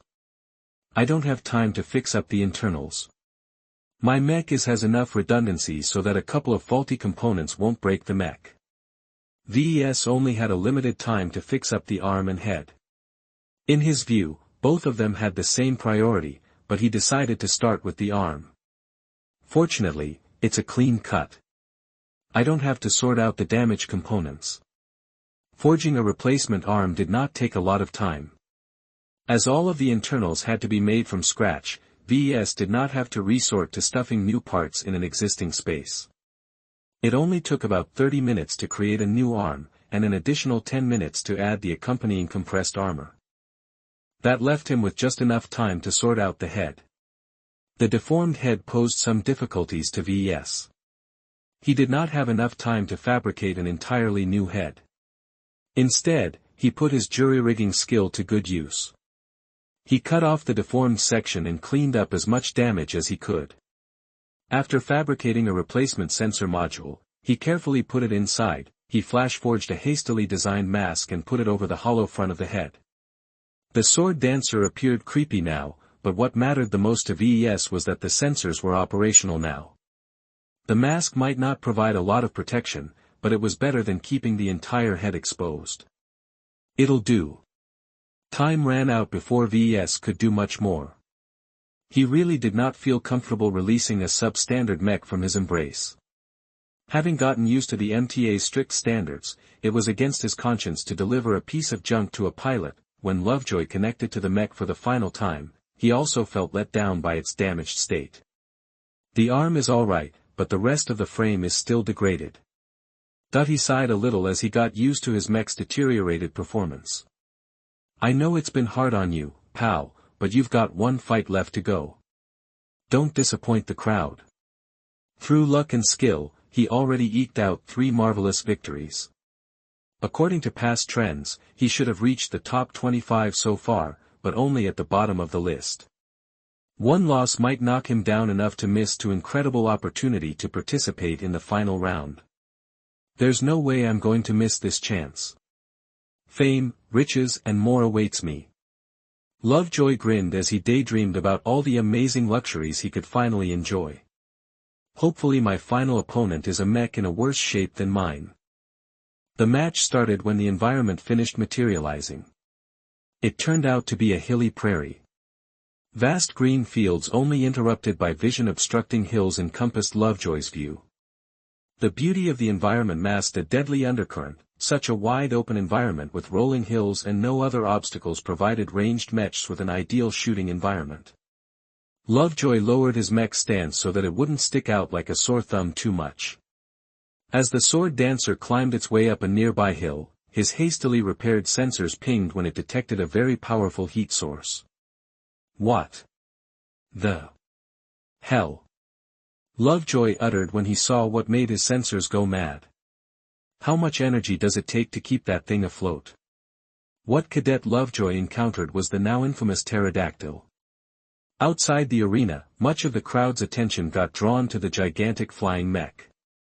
This strange and extremely powerful beast mech stomped over its opponent through superior range and overwhelming armor ever since it came from the hand of one of the competition's most popular contestant. Looks like Ves Larkinson's swordman mech is matched up against Carter Gage's pterodactyl. Better call the Undertaker, because this poor little sword-wielding mech stands no chance against Gage's brilliant work. Ordinarily you'd think so, but the pterodactyl suffered a lot of damage back in its third duel. I'm kind of hopeful for the mech called the Sword Dancer, to be honest. Are you blind? That dinky little medium mech only has a laser pistol. How many times does he have to shoot until the pterodactyl's armor gets scratched? Anything can happen, baby. Even Gage can't work miracles. The pterodactyl's bottom armor still has holes. Ves learned that Gage met a strong opponent for the third duel. His mech fought hard and finally overpowered the enemy cannoneer at a substantial cost.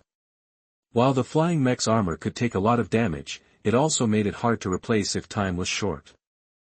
Much of the armor on the pterodactyl had not been treated with the fanciest techniques. This meant that the sword dancer's backup weapon stood a tiny chance of inflicting major damage. As a pilot thrown into an arena, Lovejoy was not aware of those facts.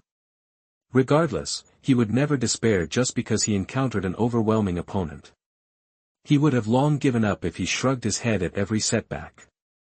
This thing's big and heavy, so it takes a lot of power to keep it in the air. If I can drag out the match and put my mech into power-saving mode, I can drag it from the air. Lovejoy calmly analyzed once he got over his fear. It's slow to fly, so I can outrun its range if necessary, but I doubt this aerial mech is helpless in this regard. The designer must be someone really incredible for designing such a marvel. The sword dancer retrieved its trusty laser pistol and started to fire at the flying fortress. The low-powered laser beams hit a wide area around the pterodactyl. At this distance, many shots flew wide despite the target's huge size and slow speed. The sword dancer wasn't optimized for marksmanship and the weapon came with too many limitations. The shots that did hit the pterodactyl achieved nothing but alert the enemy pilot. The lumbering flight mech turned its avian head towards the sword dancer and fired off a massive ballistic shell from its beak. This isn't fair. Lovejoy yelped as he flung his mech over a hill. The top of the hill exploded into chunks of soil as the shell detonated with a lot more power than usual. The sword dancer had to keep dancing away as a torrent of rapid laser fire erupted from the pterodactyl's sides. Lovejoy frantically kept dodging amid the aerial bombardment dedicated to turning his mech into scrap. Even as he tried to keep his mech operational, he slowly realized something strange. This mech's marksmanship is garbage. The mech might look shiny, but the pilot is no good. If someone who specialized in ranged weapons was at the cockpit, his sword dancer might already be destroyed. Lovejoy saw an opportunity once he realized his situation. First, he tried the safest option. He shot back at the mech with his laser pistol, but only occasionally. He also deactivated most of his sensors and put his mech into a less intensive mode. The state only ensured the engines received ample amounts of power. The rest had to make do with less. As Lovejoy put his full attention on dodging the shells and lasers, his mech only received minor damage in return. Without any distractions, he became more proficient in predicting his opponent's aim and move just a fraction of a second before a salvo of laser beams arrived at the spot his mech previously stood. Sometimes, skill trumped over gear. Lovejoy started to grin. While the enemy mech was a grand feat of engineering, it nevertheless did not suit the enemy pilot. In truth, the battle damage the pterodactyl suffered in the last duel still haunted the flying mech. Its head had also been hit, which destroyed its excellent targeting sensors. Other systems also suffered significant damage when its bottom armor got hit. Even with Gage's excellent skill, he only restored the pterodactyl up to 80% of its best state. About 5 minutes later, the pterodactyl's pilot caught onto Lovejoy's strategy. The flyer stopped firing most of its weapons like its finger got stuck to the trigger. The mech slowed down while unleashing its laser beams at a much more measured pace. The pilot also concentrated more on aiming properly, which gave the sword dancer a lot more grief. This is stupid. How can I get hit more often if that flight mech isn't firing its laser beams so rapidly? Cadet Lovejoy knew he had to change the situation. He injected more power to the sword dancer's engines. As the mech sped up, it tried to increase the range and therefore make it harder to hit. As a flying heavy mech, the pterodactyl nevertheless flew faster than most medium mechs. With its flight systems at full capacity, it slowly caught up to the running sword dancer and even managed to hit its rear armor with its low-intensity laser barrage. Ha, how much power are you burning? Can you keep this up forever? Lovejoy taunted at the flying brick that sought to overtake his mech. There was a good reason why flying mechs never exceeded the medium weight class. The anti-grav systems had to expend a lot of energy to keep all of that armor afloat. Getting it to move wasted even more precious energy. This energy consumption rapidly built up the moment the flying mech increased its velocity. The pilot realized this fact belatedly and stopped accelerating like crazy. Instead, it used its superior lasers to bombard the sword dancer from a comfortable range. Oh well, it was worth a try. Lovejoy shrugged.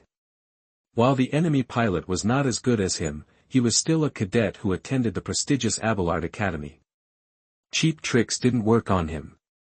He had to figure something else than simply running away. In the standard rulebook of mech duels, the side that played too passively lost by default.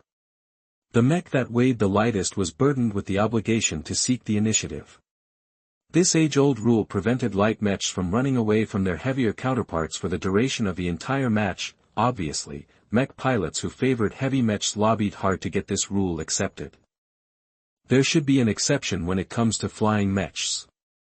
This heavy pig with wings is just ridiculous, that while the heavy mech was in the open, it enjoyed a commanding view of the entire battlefield. No matter where the sword dancer tried to hide, it could not avoid getting peppered by lasers. Whenever it tried to hide behind a low hill, the pterodactyl destroyed it with an explosive shell.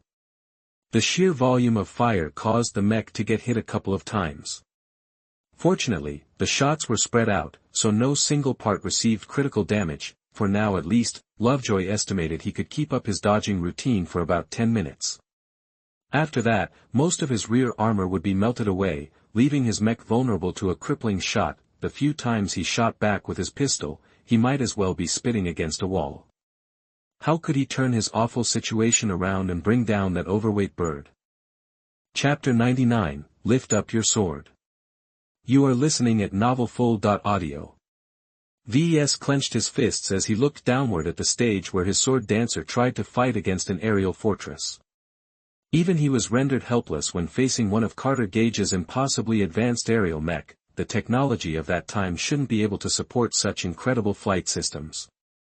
Gage must have spent quite a bit of time customizing the outdated wings and bring it up to the current generation. Ordinarily, that might have led to his folly. After all, the more time he spent on the wings, the less time he could allocate on the armor and internals. Looking at the pterodactyl's performance showed that the flying heavy mech did not lose out that much in other aspects. Its armor was especially resilient even after some hasty repairs. Even the audience thought the match would end with no suspense and turned away to view more even matchups. I'm impressed Cadet Lovejoy hasn't lost his mech yet. One of the commentators noted when he switched his view. Out of all of the pterodactyl's opponents, he's already lasted the longest. That's because Lovejoy is paying more attention to dodging than thinking about hitting back. If he's trying to outlast the pterodactyl in terms of energy consumption, then he's fooling himself. The heavy mech is packed with energy cells. The only chance he can squeeze a victory out of this narrow road is to get a lucky hit with his low-grade pistol. With only about an estimated 10 minutes left before the laser barrage cut through the medium mech's armor, the sword dancer had very little else to go on. Lovejoy scowled as he pulled out every trick in his bag in order to stay ahead of the suppressive laser fire from above. From the frequency of the lasers, he judged the heavy mech had plenty of reserves. In contrast, his sword dancer had been designed for short-duration high-intensity combat. Even at a lower power setting, it still drained a significant portion of energy over time. I have to finish this quickly. Lovejoy concluded with difficulty. He gave up on saving power and instead routed more of it towards feeding his pistol. The weapon beeped an alarm when it exceeded its recommended safety limit. Lovejoy had to dig through the settings and override all the safeties. The weapon's programming estimated that the pistol had about 3% chance of blowing up with each shot. This probability increased in accordance with the amount of heat the weapon accumulated. I don't care if it will blow up in a couple of minutes. He screamed at his pistol and ruthlessly tore down the last safety holding him back from firing high-powered beams. The pistol whined audibly as it discharged the accumulated energy in a single eye-watering blast. The beam shot straight into the sky and burned a small gap in the heavy mech's wings. That gap represented the first real sign of damage on the pterodactyl. It gave Lovejoy hope, though the pterodactyl also started to increase its speed and sway a little bit more. Both sides increased their power consumption in order to put a quick end to the match. The broadcasters took notice of the increased intensity of their fight and put the battle on the main projection. Alongside the ongoing duel, the faces of the pilots and the mech designers were added to the sides. Look at the faces of Larkinson and Lovejoy. They are still clinging to the last shreds of hope. Can their sword dancer defeat the pterodactyl in one of the most uneven clashes ever? Our processors have analyzed the odds of Cadet Lovejoy managing to score a deadly blow. He only has a 2.3% chance in the best scenario. It's safe to say that Carter Gage has racked up another victory. There's no way the sword dancer's pistol can get past that heavy mech's armor. Despite the long odds, everyone's attention was glued to the tragic battle. They all hoped the underdog mech could pull off a miracle and put a dent into Carter Gage's invincible halo. Those affiliated with the Carnegie Group had more reason than many to support Gage's opponents. Of all the talents from Lemar who faced the dreaded genius, none had high hopes of matching him equally in the field of mech design. Where would their faces be if they let someone nurtured by a rival partner of the coalition trample on their talents? A lot was at stake for this fight. As the sword dancer had been matched up against weak opponents, it had a high probability of dropping off the top 25, as for the pterodactyl, it had vanquished against a couple of strong opponents so its passage into the top 25 was assured. A fourth victory in this round would cap off Gage's invincible halo and propel his momentum into an unstoppable tide once he reached the finals. A few minutes went by as Lovejoy kept dancing with the devil. His pistol glowed with excessive heat to the point of starting to melt at some of its softer furnishings. The sword dancer flirted with disaster each time it fired an overcharged laser beam at the gigantic hovering mech. The pterodactyl stoically endured the high-powered laser beams. The accuracy of the pistol left something to be desired, and the sword dancer also had to keep moving, which further degraded its aim. Though the heavy mech presented a large target, half of the beams went wide. Those that did hit its surface only melted a couple of widely distributed holes in its heavy armor. The next shot achieved a different result. By sheer coincidence, the beam impacted near a previously damaged weak point at a spot covered up by flimsier replacement armor. The consecutive hit possessed enough power to melt through the damaged portion and inflict serious damage to the internals underneath. Just as the pterodactyl suffered a minor explosion in its underbelly, the sword dancer's pistol also succumbed to the abuse. The backup firearm had never been designed to tolerate this much heat, especially when firing at a constant frequency. The weapon exploded, causing heat and shrapnel to engulf the sword dancer's outstretched arm. No! Lovejoy yelled as the surface of his mech withstood the rest of the shrapnel. He cared little for his mech's lost arm or the scratches it received. Now that he lost his only weapon, he had no means of damaging the pterodactyl. The game was as good as lost. As for the heavy mech, despite the damage it suffered, the mech was built to take a beating. Heavy mechs never collapsed after suffering a single penetrating hit. Even if it lost some power, the pterodactyl possessed enough redundancies to keep it afloat. What is the pterodactyl doing? It stopped firing. According to our readings, its weapons should have plenty of juice left. It's hovering closer to the sword dancer. The pilot wants to gloat over his victory, but some of the people in the audience started booing at the unsportsmanlike behavior. Only the most conceited individuals disrespected their opponents this way. The worst thing about the act was that the latter half of the duel had been broadcast to the entire Komodo star sector. On the main projection above, both the pilot and Gage adopted arrogant expressions. Though joined together through circumstance, they both complement each other nicely. Gage wanted to prove his superiority by partnering with a bottom-ranked pilot, while the pilot grew an inflated head due to the excellent mechs he received. A shadow hung over the motionless sword dancer. Lovejoy already gave up on the match and sank down in his simulation pod. He paid little attention to the ongoing match. Like a caveman staring helplessly at an air car, the pterodactyl emphasized its superiority by maintaining its altitude over the helpless swordsman mech. It even dipped up and down in an exaggerated motion, which attracted further scorn from the audience. "Finish it already, you asshole. You don't have to take it, Lovejoy. Just forfeit the match. You're despicable, Gage. If it's up to me, you'd already be tumbling out of Carnegie space."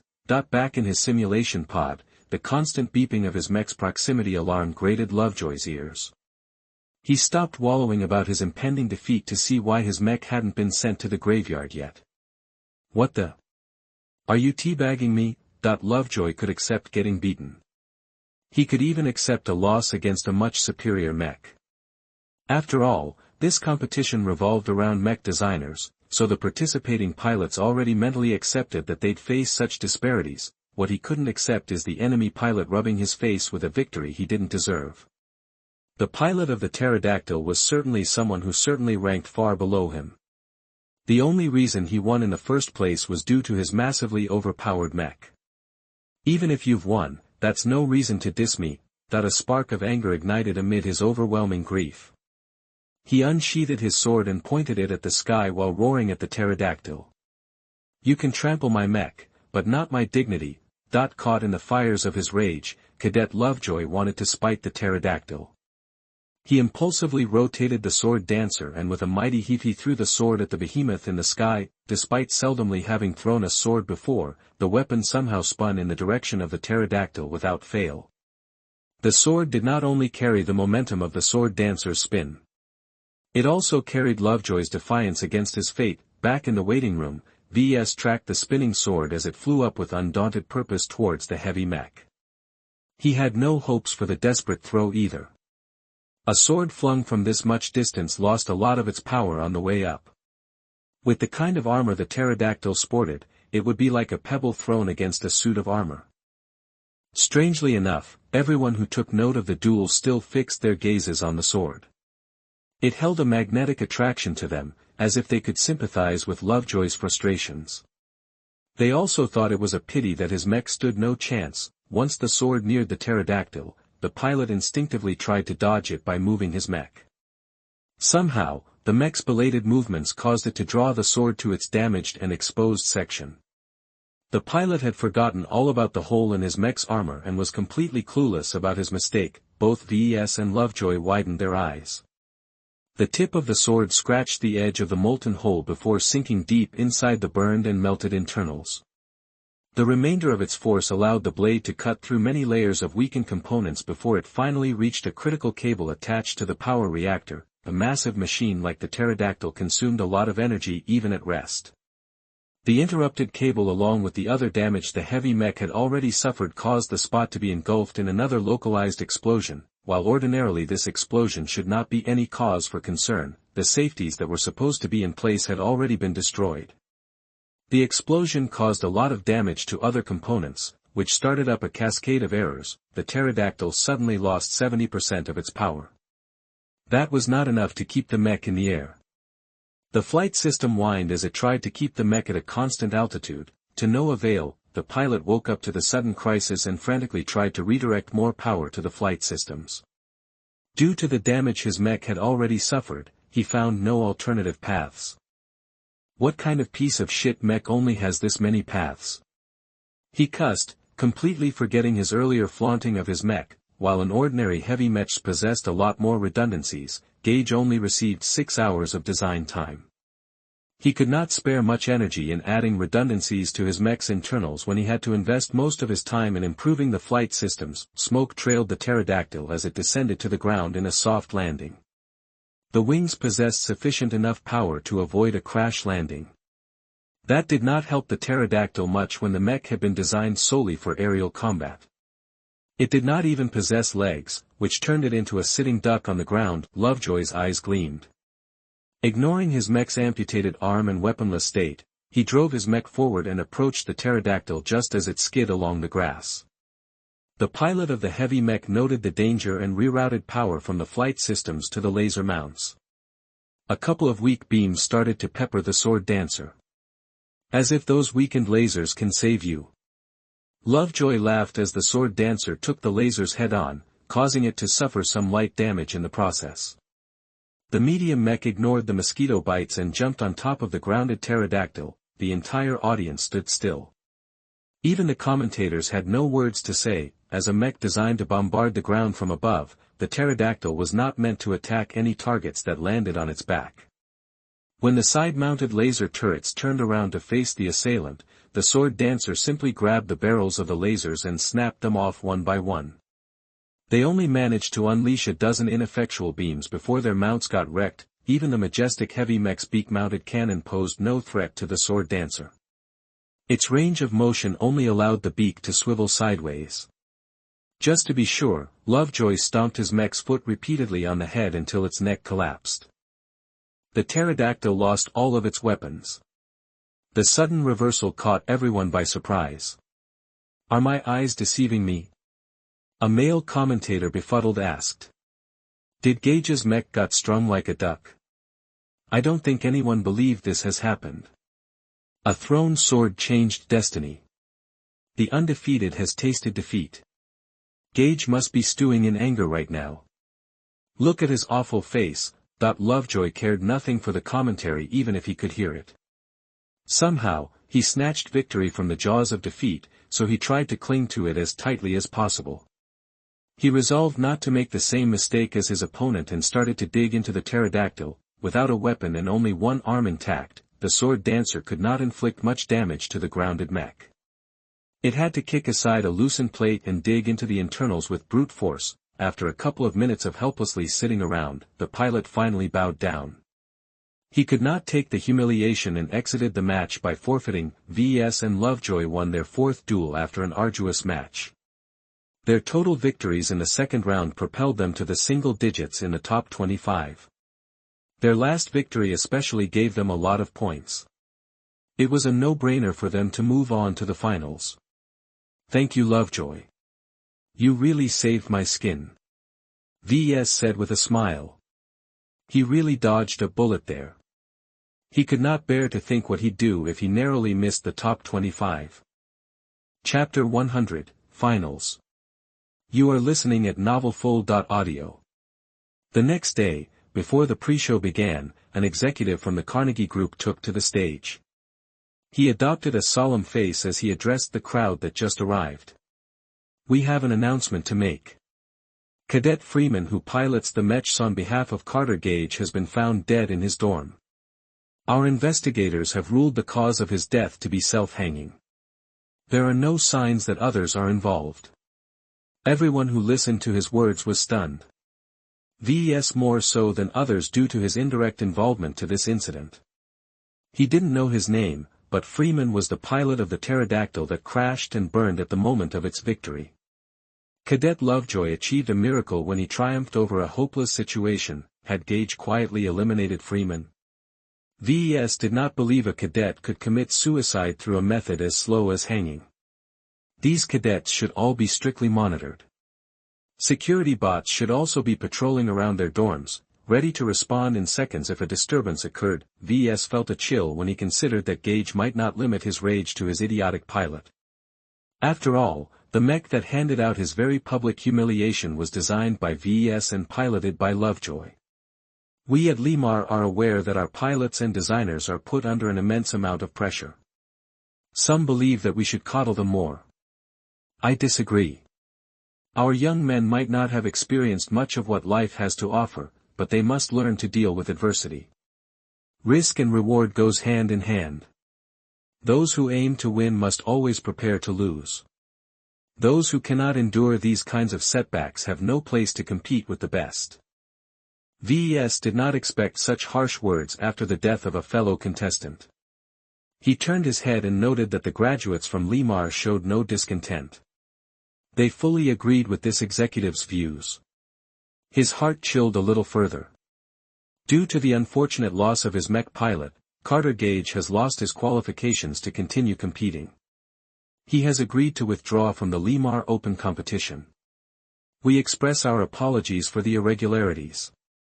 The finals will proceed with 24 pairs of pilots and designers. It took some time, but the crowd quickly forgot about Freeman's apparent suicide.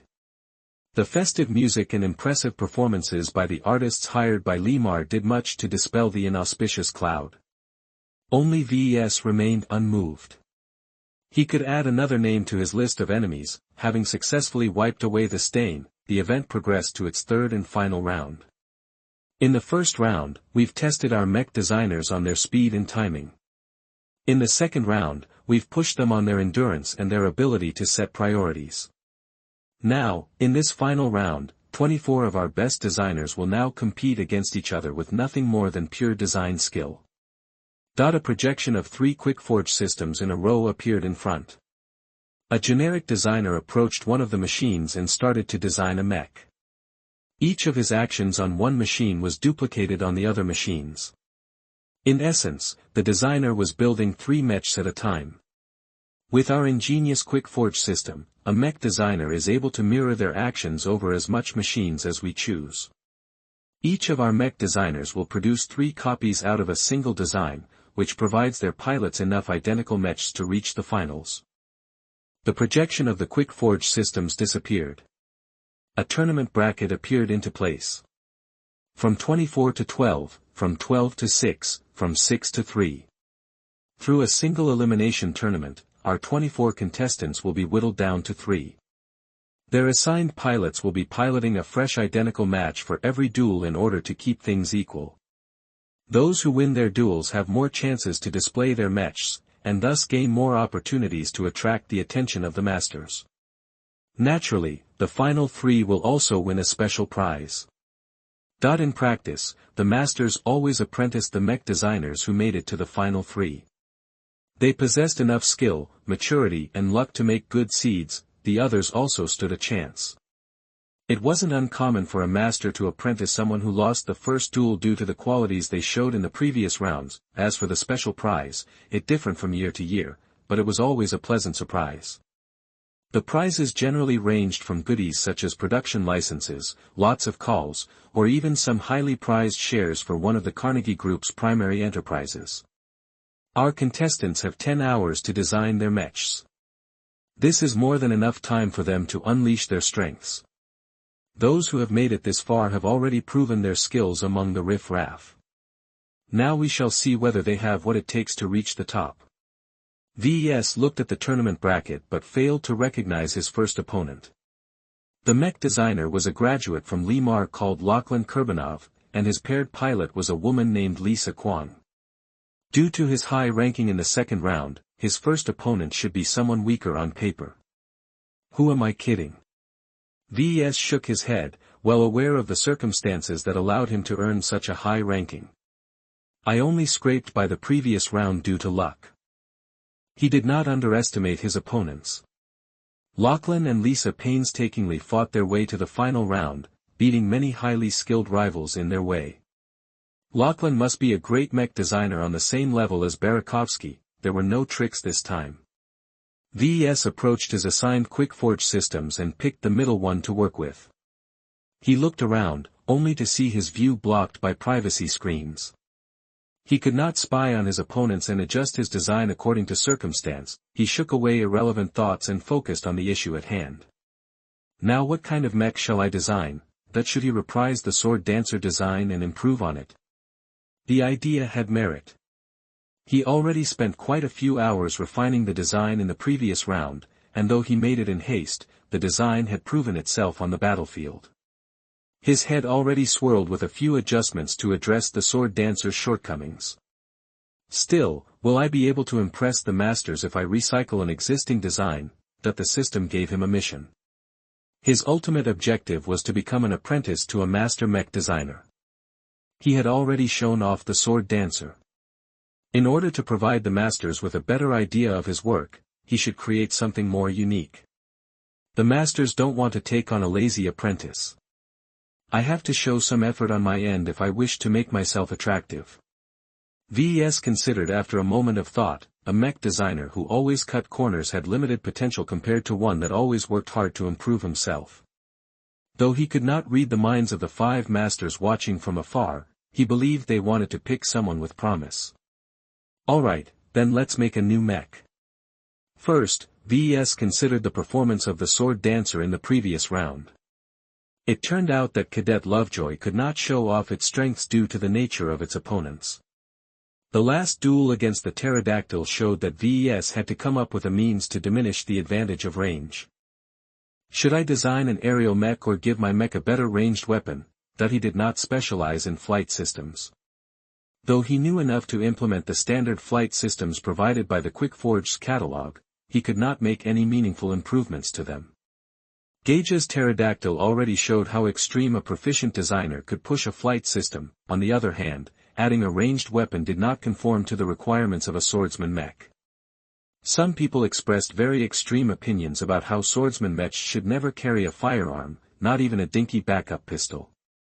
In addition, it wasn't like he specialized in weapons tech either. Ves was torn between the two. He considered what his pilot preferred. Adding a flight system will add to the bulk of the mech, but it will also give it more options. Cadet Lovejoy only needs a tool to close the gap. The flight system is not the most important part of the mech. He decided to add a slim flight system to a medium mech frame. It would not increase the top speed of the mech nor turn it into an aerial acrobat.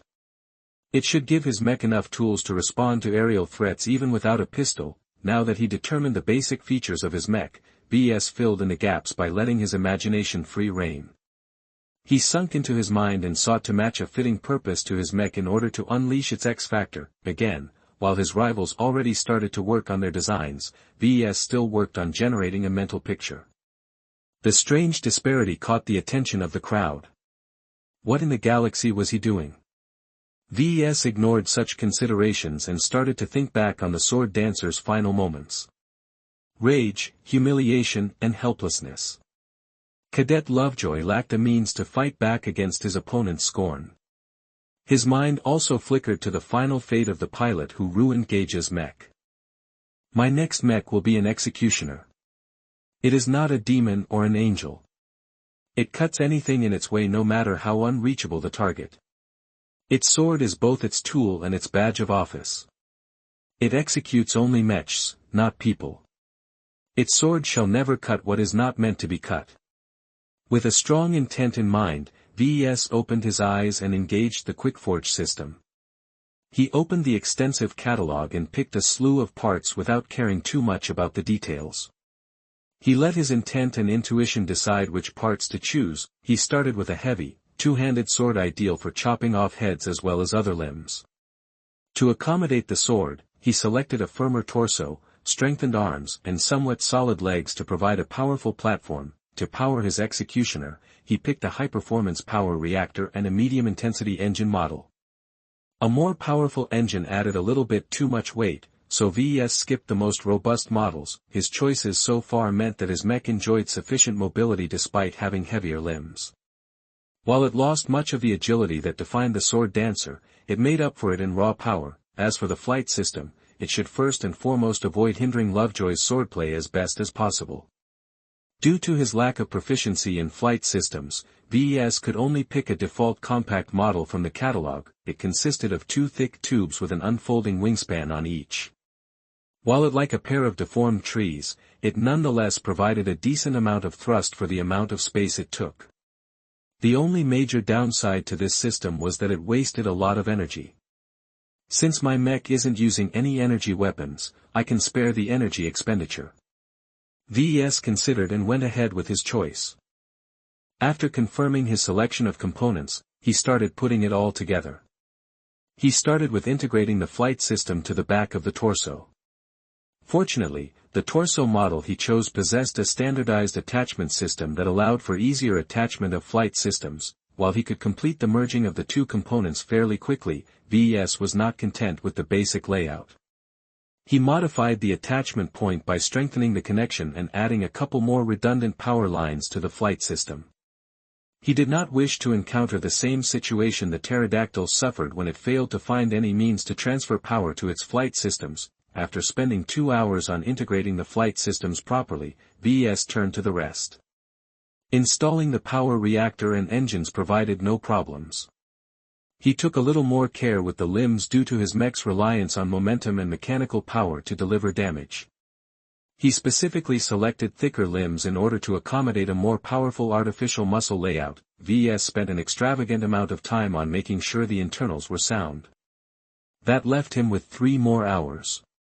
He painstakingly spent an entire hour on optimizing his executioner's armor scheme. He made it more robust and added in a lot of harder edges. It made his mech look more menacing. He filled the rest of his time with producing compressed armor. While he wished he had access to better methods and more sophisticated formulas, beggars couldn't be choosers.